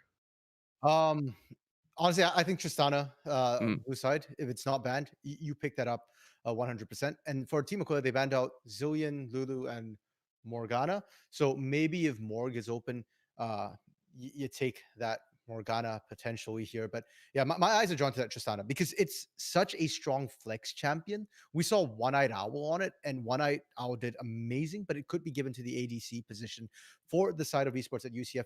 They can do a similar thing with that Tristana, and it's the early game strength. I feel like is the one of the big things too, because UCF just didn't have a winning lane. You drop the Tristana, and theoretically, that should give you early prio in that lane. And even if you don't outright win it, at least you can match the pressure from the other side at base. Yeah, at least you can match. And I mean, if you're taking a look, um, excuse me, if you are taking a look on the side of Team Aquila, they played very well, but we can also assume they're not going to get that same composition, right? You're not going to have probably 3 winning lanes if you're going to pick up the Gwen early.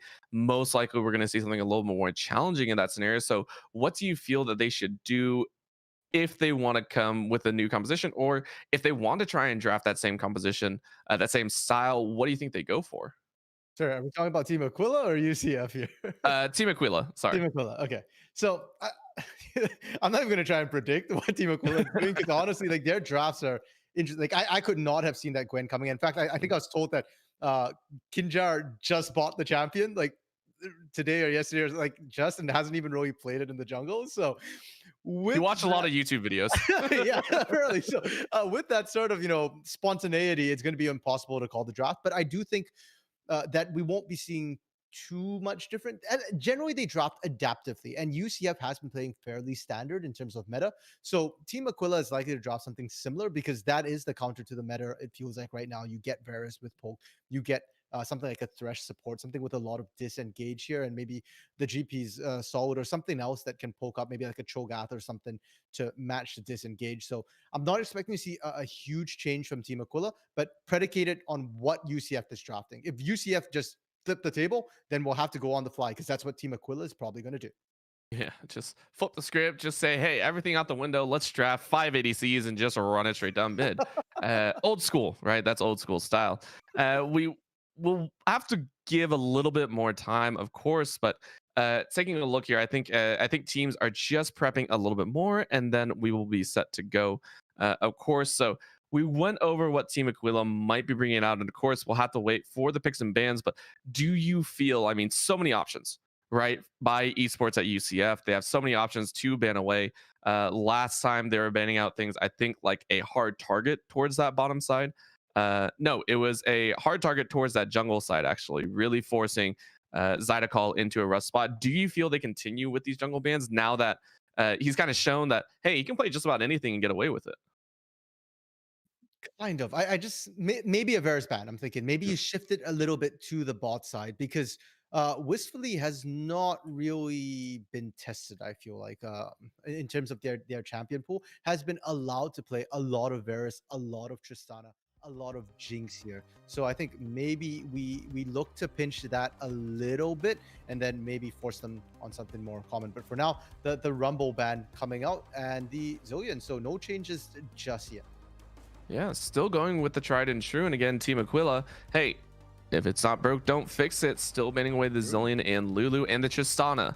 So not going for the Tristana first, instead being forced to ban it away themselves. So that kind of feels like Arterius doesn't play it in the mid lane. A little bit worried about that pick, so they will take it away. That's going to leave Team Aquila with that last ban. Do they ban Varus here? That would be a contested pick between the two, I feel. And instead, they go ahead and ban away the Gangplank, which does leave Diana open. It was banned away by UCF last time. Now it's going to be picked up by them. Yeah, so I like the adaptation there. The fact that because they're blue side, they can get the Triss or Diana. So it's not so much that they don't feel comfortable on the Triss. It's more that they prioritize the Diana there. And the adaptation from Team Aquila, because they were the ones who banned Morg. If one of the OP junglers are open, you need to make sure that you can secure yourself the other one here. And again, the Varus coming through. Like I said, Team Aquila is generally not punished for this Varus. And there's not a ton of bad matchups or ways for you to really deal with that Varus in picks and pans. And I mean, not really terrible, but running it back, I'm not sure is going to be the most optimal call. Remember, last time down in the bot, it wasn't a terrible lead disadvantage. I think maybe about 5 to 10 CS was what was usually between the Varus and the Jinx. However, the supports are what make or break the bottom lane. And in this situation, I think we really have to keep eyes on that. Between Will You Be Mine and Cathaldus, they're going to be bringing up a lot of question marks. However, they're going to be left probably to the second rotation as Wukong is locked in to complement the Diana. Okay, I'm not sure how I feel about this. I'm generally not a fan of locking in a solo lane, in your first half of bans here, especially if you're blue side, because red side can counter it. And there you go. You pick the Wukong, they can pick something like the Malphite to match it right off the bat. They don't have to worry. Whereas if you're red side, I think you pick it, it's fine. Then you can pinch the pool here. So UCF tipping their hand a little bit here. They've got some really hard engage coming through from their side. But with a Black Shield coming through for Team Aquila already on their first pick, I don't think it's going to be quite as lethal as what Team Aquila could potentially do. Might not be enough, as again, that Jinx is now prime target, big spot on the back. That's going to be the Yone ban and the Orianna. Of course, Orianna, anytime you see a Malphite come out, you do have to ban it, and vice versa. The Yone, of course, in the mid lane is very interesting to me, as Team Aquila were able to shut it down pretty hard. It wasn't banned out last time, and also ban away the Echo. So giving a lot of respect over to Arterius, really saying, hey, we understand how strong you can be. And again, return fire on One-Eyed Owl, saying, hey, we respect you too. Yep, and One-Eyed Owl has played quite a bit of Orianna, but my question with that is that Thresh, because honestly, the bot lane of Wistfully and Cathaldus on this Thresh looked amazing throughout most of the game. Positioning was a little questionable at times. They get caught out quite a bit late, but the lanterns and the hooks were on point, and I felt like a lot of their lane strength came from the fact that Cathaldus was providing that much safety. I was almost thinking maybe Will You Be Mine takes that away, or they bat it out. Now Silas being blinded here, you know what? I think it's okay. You have the Malphite. You know that there's some good ultimates to take up, but Aquila will have the option now to counter pick that Silas in the mid lane. Yeah, I will say I'm personally a huge fan here in this situation, as we do have the Seraphine support. I would actually love to see a Veigar come out. I'm just going to put my own personal preference out, because that champion has kind of risen in popularity, and especially with a group such as this where they have so much dive potential. Why not have that baby cage? It does suffer in lane a little bit, but you bring that support that you need. However, the damage is much more of a priority, so the Corki hover might be a lock in here, and it will. The Silas versus the Corki in that mid lane, again, bully versus bully, depending on who gets their combo off first. Yeah, and I love the Corki pickup here, because sure, Veigar gives you the baby cage, but Veigar has to step into range of that engage to give you that sort of CC safety. Whereas Corki, you don't have to worry. You just outrange all the engaged right away. If they do engage into you, just Valkyrie away, and you continue to maintain that space. You outrange the Jinx even in terms of poke. And with the Varus, with a Corki here, esports at UCF, have to engage. They don't have a choice. If you sit in a lane against both these guys, you'll find yourself poked down over and over again. Yes, you've got a Seraphine, great. But if they get any sort of healing cut, you toss on a Morgana, a single hook, a single binding. Whoever gets hit is pretty much dead right off the bat. Yeah, it's going to be a not so fun time. And we didn't really touch on it, right? That's something that we weren't able to kind of hit on. And I want you to walk me through. It's so weird to see two champions that were well known in the mid and support, I guess is what you can say for the Morgana, but the Diana, right? Well known as a mid lane champ, and then they kind of swapped it around. So talk me through this Diana pick and how it kind of works in the jungle and what we should be able to see. So Diana was actually strong in the jungle beforehand, but with the increase to the attack speed as well as the shielding there, Diana just is safe in the jungle. And the fact that I actually thought she was very strong in the jungle when they switched her Moonfall to her ultimate versus what used to be the gap closer was her ult. Now it's on her E. She does a lot of damage very safely early on in the game. So her ganks don't need CC to set her up, and you can just burst down a target in a lane. You can just do double damage in the jungle. She duels very well as well with that the attack speed and the passive on her Moonlight Crescent there, combined with that shielding. She outtrades most enemy junglers in a 1v1 as well, which is why she's risen to such high priority, because she's safe, she clears well, and she ganks great. Now you contrast that to the Morgana, who clears great, but doesn't do well in duels. In fact, you just kind of throw Dark Binding, walk away, and hope that they can't chase you. And in a gank situation, you throw out a Dark Binding, you land a Binding, you go in. If you miss, you just kind of walk away there. Diana is more reliable, whereas Morgana just fast clears and should have prio in most jungle situations. All right, well, some thoughts moving in, and of course it's always fun to see a binding come out of nowhere and just you're rooted for 3 seconds. You don't get to play the game anymore, and especially against a Corki and Varus, you know that pretty much spells death. So expecting Drek to come out with that cleanse once again didn't really help him in game number 1. Hopefully gonna help a little bit more here. But with the Seraphine lock in, which surprisingly has dropped down in priority, right, left open pretty much all the time now, how do you feel about it being picked up here, especially with how well Cathaldus played last? Do you feel this is kind of a downgrade and going to actually put the bottom lane into a worse situation, or do you feel like they might have enough poke to outpush Wistfully and Cathaldus? The bot lane, in lane, the 2v2 here, I'm not terribly optimistic about the Jinx Seraphine. Yes, you've got sustain here, but once Varus picks up a tier, he's just going to be able to poke down and be able to sort of match both of them. But it's not just for the lane. I like the Seraphine in terms of overall composition as well, because when I'm looking at Team Aquila here, they want to sit back and poke. And so I said that you need some sort of hard engage. You need to be able to catch them, but you also need to be able to keep your Jinx safe, because she's not a Kai'Sa, she's not a Samira, she's not diving in with the rest of the team. And Seraphine can kind of fulfill both those roles. With the Encore, you can get an extremely long range engage to facilitate the rest of your team, or as just follow up CC, while also being able to sit back and protect your ADC as well here. So I like it in terms of the team context, but the lane's going to be kind of risky. Yeah, and the lane is really all that we're looking at. Again, Team Aquila built up a massive lead. I think it was 3 or 4K in the early stages just from CS and advantages alone. So we'll see if they can do it again, or if esports at UCF are able to weather the very, very rocky storm. We're going to go ahead, jump to a very short break to ensure a quality broadcast. So please do not go anywhere, or you can go ahead and get a little bit of water, get some popcorn, get a little bit of food, but be right back here in just a few.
And we are here with game number 2. A potential 2-0 series is on the horizon, but if UCF have anything to say about it, it should go to game number 3. Couple interesting picks coming out here, some meta as well, but this is the composition that they have opted to go for. Silas, you can see the ping going out. Arterius saying, hey, I went the chains first, so if we want to chase, we can. However, a 5-stack versus a 5-man defense doesn't look like UCF are going to find anything. Nope, they just kind of start defensively here, and I don't really blame them. With the thresh on the other side, they were potentially expecting at least some sort of deep vision ward potentially coming the bot side, but the only deep vision actually coming through from Zydeco, and it is the top side, so that won't be spotted, and they actually might not know where the junglers are starting on both sides of the rift. Yeah, no wards because again, you don't have the invade. And remember, it was Team Aquila that were the first ones to invade on that top side. Kind of gave a scare to Trigger Jumper and Arterias, who popped out a flash there. And this time around, you do see a couple pings going down, big question marks going about, and that ward that went out. I believe that was Cathaldus's ward. Didn't reach that far in. So, like you said, it is a blind jungle clear on both sides to try and figure out where the junglers will be in the later stages. And or at least back on patch 11.8, before they slightly reduced the clear speed of the Morgana, it used to be that you have to be very careful about starting same side as Morgana because she'll probably reach the scuttles before you do. And if her lane's at prio, it's very difficult. And there's a pretty good chance you actually get double scuttled here. I want to see if that's still true, especially into that Diana, who also got nerfed, but was also very quick on the jungle clear. Because I think if both of them show up, Diana actually should have prio in a duel. Yeah, should have priority. Of course, we will have big questions as level 2 is hit. Arrow immediately goes out, and will you be mine? Eats a little arrow to the face. Want Varus to be yours? I mean, look at that damage coming out there. That's kind of rough. But you know what? That is still mana being traded, and that is before Varus has the tier. So potentially the sustain from Will You Be Mine with the pots and the biscuits will be sufficient early on, and those trades aren't necessarily in favor of Team Aquila's bot lane. Yeah, not exactly in their favor, but what is in favor is their information game. You can see the ward actually placed by One-Eyed Owl did spot out Kinjar, so they know Kinjar is rotating in on probably the red buff. Does look like he is a little bit faster. I want to say like half a camp clear faster. However, the double camp clear should be coming up for Zydeco, so we'll see who gets to that scuttle first. Ward goes down from Cathaldus, though, so that is going to be Team Aquila saying we will have priority on this scuttle. Yeah, they just get it because of this bot lane being stronger, being able to shove up. But they do have to be careful of a gank here because they are kind of overextended. The ward getting cleared right now. And last game, we saw very early action in the bot lane. That was where First Blood came down. Will we see it again here? Well, the hook at least sends a nice greeting over. That's going to immediately call the recall. So Kinjar is not even going to attempt to make that work. So the double scuttle does go Zydeco's way. Top lane Trigger Jumper jumping in and out of attack range. He is up in CS, but with the change of it looks like the Corrupting Person versus the Doran Shield, we'll see who really comes out on top soon. And this is already a change right off the bat from what we saw in game one. Game one, UCF just had no priority in any lane whatsoever here. And we did say we wanted to see a change up in the top side from Trigger Jumper as a potential area.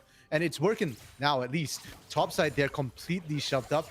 However, Kinjar still got double scuttle, which is really rough as a jungler here. And despite the clear speed from that Diana. Something else to keep track of. First dragon, most exciting one of the game is going to be the Infernal. So we'll actually see some little bit of action around there. We'll see who gets the priority. Remember, it was UCF that did get the first strike, but this time around, we'll see what happens. One-Eyed Owl actually Valkyrie's in, even though it is into the larger minion wave and eats a lot of free damage for it. Kind of gonna hurt a little bit, but they're almost 6 here in the mid lane. Just one more level. They're at level 5, and once that those missiles are unlocked, Corki will be able to start building out. Kinjar looking here, might be able to burn a flash. Oh my gosh, flash forward. Very aggressive from both of them, but they whiff on everything. So One-Eyed Owl is just like, all right, that happened. I'm gonna recall now. Yeah, didn't even have to use the flash for One-Eyed Owl. Just the Valkyrie was sufficient there, that early point. And now the teleport is available, so it's not as if UCF gained priority on this dragon either. 5.5 minutes, neither team really confident for it.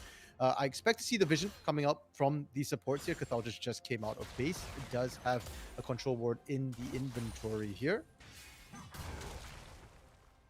And an early Bramble Vest on the top side means that Oven Johnson actually has a large priority over Trigger Jumper. This is now kind of falling back in favor, and this is perfect timing as we do see a collapse coming down. Zydeco is going to get the binding straight onto Will You Be Mine, but the teleport coming in a little bit quicker. Black Shield is going to go on Zydeco. Cathaldus might be the first to fall. Flay goes out. That's still the first blood.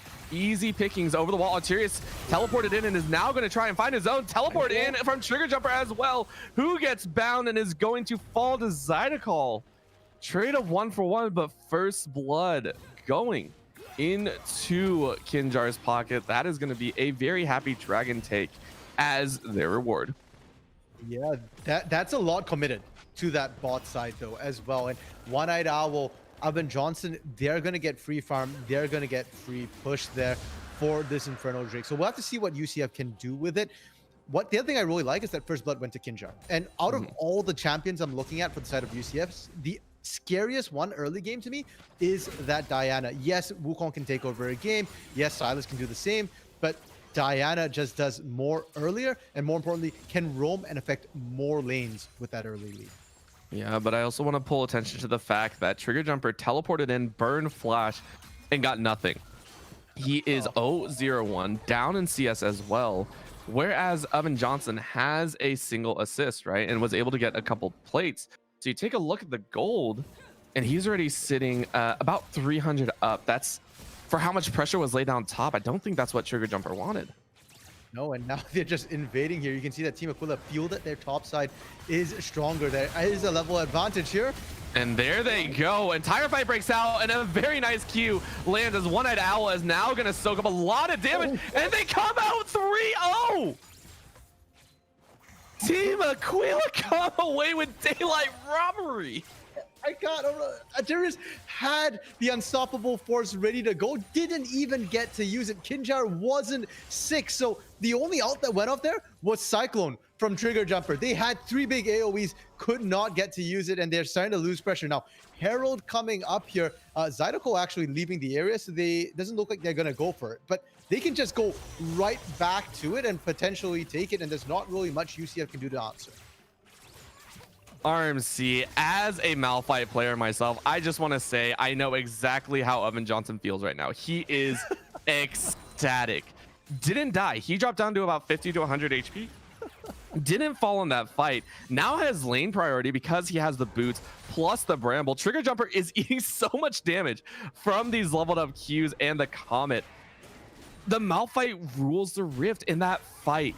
Such a fantastically played fight, and that is just gives large priority to Team Aquila. I mean, I was hoping to see USC be able to win out this early game very well, but with that pressure played, I'm worried it's starting to get a bit shaky there. Yeah, and they have to play to the strong top side. Jinx Seraphine was not going to win against Varus Thresh, and Unstoppable Force was just using the mid lane completely with there. That's going to be another ultimate not available. Herald being started up. This is kind of scary. Yeah, that's a... I have a feeling it was just used because Arterius was trying to get it off timer, right? There is a timer for the hijacked ultimates, but that is importantly down for this Richard, and the smite, no, Kinjar loses it there, and now he might pay with his life as well. Jumps in with the ultimate, gets 3 in the pocket, but that's still a kill. Oven Johnson picks it up, is out 2-0-3, is now considered the carry as the One-Eyed Owl is going to trade out. Oh, this is going from bad to worse. That's a bit of a tilter. That's when Team Aquila, doesn't all chat thanks for the leash, because oh no, it did all the work there, and Kinjar just did absolutely no damage with that Moonfall, unfortunately. And Arterius just getting punished right now by One-Eyed Owl. Your top side's losing. That's where you're looking to try and win. Your mid lane's not doing great, kind of expected. Your bot side is scaling, but it's gonna take a while. Yet UCF once again forced into being passive here. forced into being passive, and that's exactly how game number 1 went, right? A little bit of early game, that 5-man play on the bottom side could have been the amazing turner, right? That could have been the all-time game changer. It just fell a little bit short, and that's kind of been the story of esports at UCF, right? Just shy of everything, just shy of a kill, just shy of a play, just shy of a global objective, just shy of a win. And I mean, they need to find some purchase, some groundwork here to be able to start clawing their way back in. I'm still looking at Kinja on this Diana. I know that Kinja is down 2 levels once again here in game 2, down a whole bunch of CS here, but I still think the Diana is going to be key. Moonfall almost back up, but step 1 is you need to find a lane to gank and not be tracked. And if we look at the map right now, there's hardly any blue and a whole bunch of red in the jungle. Whole lot of red as this dragon is coming up. This is going to be ocean, so we're going to see either a cloud or a mountain soul be on the rift. Wistfully though walked up a little bit too close, and that's going to be just a very nice gift wrapped kill. Drek on the board much earlier than in game number 1. And I mean, if you're looking for a point of power, you were talking about Kinjar, I think Drek might be calling for a little bit of attention. True. I mean, Drek is going to be their late game win con. Mid lane now being forced with Herald here. I like this response because Dragon is coming up. UCF technically should have had numbers advantage, but with this pressure, they might lose both Dragon and first turret. Well, not going to be first turret just yet. Luckily that that Herald was taken out, but they will lose the Drake like you were talking about. So, you know, kind of force into the lesser 2 evils. Lose a Dragon. We will go ahead and take a look. It will be Cloud, which I think benefits both sides extremely well. Yeah, because for the side of UCF here, they want to engage. Actually, hold up. One-Eyed Owl is really deep in here. Oh, this is gonna look really dangerous. Says, will you be mine? Gets sucked into that package ult. I call it the ult because it does a lot of damage, and that's going to be the follow through. Follow up into the Cyclone is going to take a trade back, but the Q does make it a 2-for-1. Now the following Cyclone is going to be massive, as Sugar Jumper is not going to be able to get it. The shield wasn't a double kill. No, Oven Johnson, you can't keep doing it to him like that. A 4-for-1 in the mid lane. Tower went down as well, and now a 6K lead. Team Aquila, Robin, everyone here in this Summoner's Rift city. But I think they don't stop here. I think they look for Drek here on the bottom side of the map as well. Wistfully right now poking down Drek, and Cathaldus is here. Hook lands. Hook lands are going to follow through. That's going to be a play and a slap in the face. Cathaldus with the Hook of Doom finds his first kill of the game before the ADC. Wistfully burns so much there, even flash for the kill. You love when ADCs turn into supports, and that is an overall, I want to say, ace. I think delayed ace. Yep. Yeah, that was a delayed ace by the enemy. That's why I was calling for the dive onto Drek. You gotta finish off your work here. Now, will you be mine? Also not very safe on this bot lane right now. Cathaldus and Wistfully, they're kind of running away with it on the bot side. Well, they're running away with it every lane. 4-0 and 3 in the mid lane. One-Eyed Owl up a whole bunch, and Oven Johnson 4-0 and 5. They just can't find anywhere to really play through right now for you, UCF once again. Yeah, and we take a look at the goal now. You can see it on your screen. Once again, every lane is up. And again, top and mid, 9, I want to say about 3K each above their lane opponent. It hurts, right? You're sitting there, you're just like, this is pain in a bottle. And Oven Johnson took a combo from Trigger Jumper, and I think Trigger Jumper did more damage to himself than to Oven Johnson. I mean, this Malphite completely rock solid, went ahead with that Frostfire Gauntlet, which I will say between the 2 builds you do see, I believe it is the Sunfire versus the Frostfire. I do like the Frostfire a lot more. We're going to see a little bit of a jump in here. Trigger Jumper can't find an opportunity, but is going to get rooted down immediately into the pool. Zydeco now punishing an already won lane that much more. And you know you're in trouble when the Morgana, who doesn't really build that much armor, doesn't even take 10% health damage from a gank right there, and Trigger Jumper just gets run over. Now that is top side turret going down. There's only this bot lane outer turret standing, and I feel like it's I already said it wasn't safe before. It's even less safe now, because once it's the last one standing, we've seen them dive behind the turret in the mid lane, dive behind the turret top lane. I'm just waiting for them to do it in the bot lane. Yeah, just wait for everyone, as we do see an apprehend going in. Zydeco is going to walk away pretty quickly. Had the black shield, and Now Arterius is going to have to worry about a Malphite roaming in. They're just going to flash in and ult. That's going to be the Q lands as well. Simple kill starting things off, but the root goes down onto One-Eyed Owl. They're going to go ahead, take down the Corki. The pilot has fallen out of the sky. That's going to be both mid laners trading their lives, but I mean, a lot more gotten out of One-Eyed Owl's death. Happening, bot side turret fell as well here. Now, oh, Trek, not again. Not again. Another hook into piercing arrow. Everything thrown at Drek, who is now going to get direct into that tower. Wistfully and Cathaldas have free reign here on the bottom side. Yo, honest right now, Orbital, I don't like. I said in game 1 too. I'm not seeing how UCF comes back into this one, and now it's kind of hypothesizing last game that okay, you find some picks and all that, but team Aquila right now is playing even cleaner. They're not overextending. They're making sure they have vision here. And sure, One-Eyed Owl went down, did feed over a 500 gold bounty to trigger jumper, which feels really good for the top laner. But you're not getting as much of that here in game 2. And now Dragon coming up in about 40 seconds here. Baron coming up in about 4 minutes. When those objectives are up, UCF can't really contest. Their Wombo combo is so far behind that I just don't think they have enough damage to kill people. Agree with that. Kind of just, you know, you were talking about picks, but I feel the pick composition was actually on the side of Team Aquila. As they just go again, just huge target on the back of Drek. Piercing arrow, man can't miss. Wistfully 2 games in a row, throwing it out. And there is no option. As soon as that unstoppable force is up, you know a kill is coming through. And in the draft overall, I had some questions about this Malphite. I felt like it wasn't necessarily synergistic with the rest of the team. Everybody wants to kite back. Only the Malphite wants to go in. But once again, Team Aquila proves me wrong here. It's their sort of go button when they're ahead. They just keep on punishing. Now, One-Eyed Owl just zipping out with the package, with the teleport here, making sure that they can't even so much as look at this Drake here. No one, no eyes on there, not even allowed to go into your own jungle. As you can see, that pink ward being contested. Will you be mine? Couldn't find a hook. Lance! Oh no! Seraphine, the superstar, has to run away as quickly as possible. The pop star is out.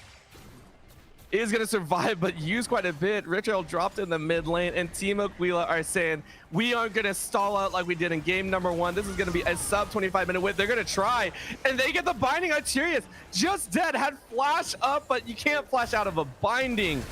Team Aquila ready to go. The glass sword into a 4-man ultimate. Encore only lands on 1, though. They're going to try and chance it, and down goes the Diana. Trigger jumper late into the back line. Finds a couple low hop targets, but I don't know if they can fall through. Another binding lands. They got the Jinx. Jinx is down, and that is 4 members very, very low. One-Eyed Owl finishes off with the double kill. Ace at 18 minutes. Much faster than before.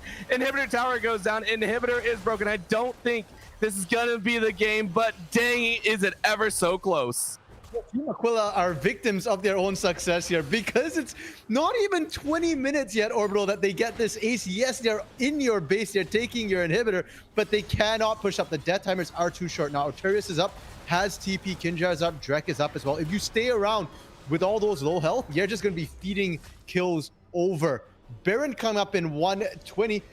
Team Aquila can comfortably just back off, reset, and take a very easy Baron with oh my goodness, 13,000 gold lead. Ow.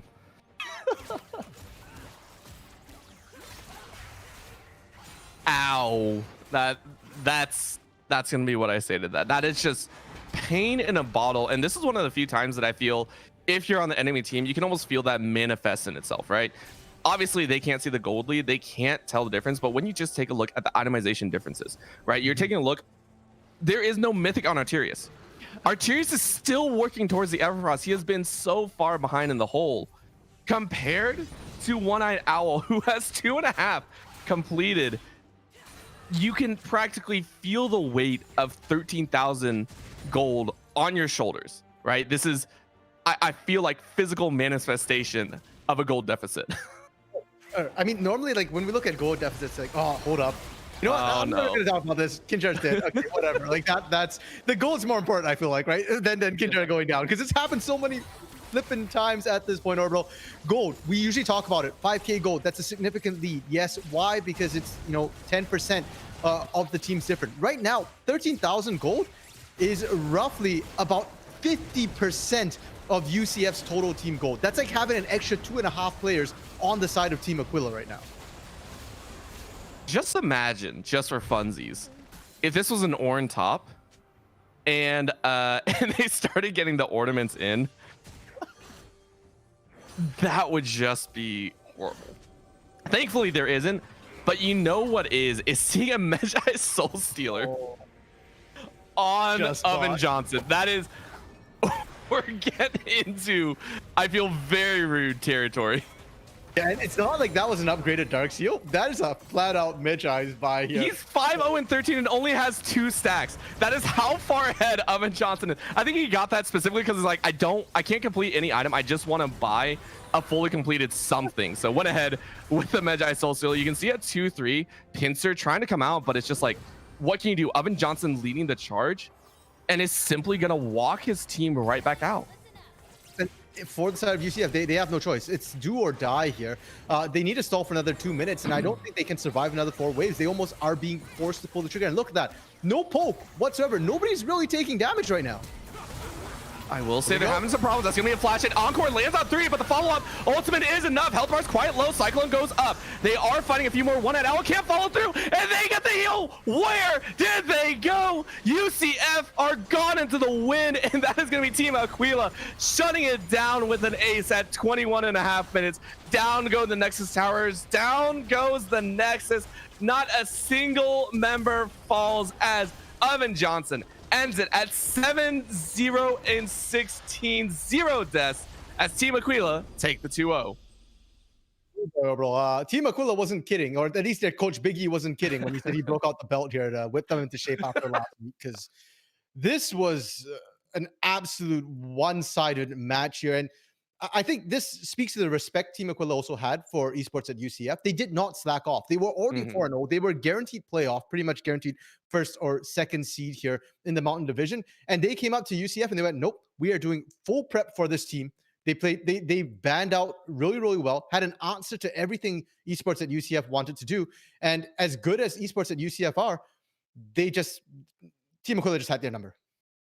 Team Aquila just had their number, and now with esports at UCF falling to 2 and 3, I actually do believe that they're going to be in the top 4 still. So kind of big question marks there, but I think this was a fantastic learning experience as well, right? You were kind of picked apart at the beginnings, and so you have a little bit of time to move into those playoffs, right, to try and make it work. However, again, fantastic job from Team Aquila, and so I do want to ask you, RMC, of course, multiple members came here, showed up to play. Is there one that stood out above the rest here in this series? That's super hard for Team Aquila because of the way they played. I felt like every lane constantly just dominated here. I think to me, the two who are standing out the most are Zydeco, just because he played a Gwen that he's apparently never played before. Maybe practice it somewhere else, but definitely. Or One Eyed Owl. I think I'll give it to One Eyed Owl, actually, because the Tristan and the Corki both games, those ADC mids were just absolutely massive, and they really popped off and just controlled the center of the map, which then allowed them to spiral everything out. Now, I did actually get a message from Wistfully here, the ADC of Team Aquila, asking me to shout out his girlfriend on stream, and I kind of told him I'd do it if he was MVP. He's not MVP, but I'll still do it anyways. Wistfully asked for a shout out for his girlfriend Bella, who was also the reason why he had to change his name. So shout out to Bella there. You know what? The name change worked. Wistfully dominated this game. These 2 games here, this match.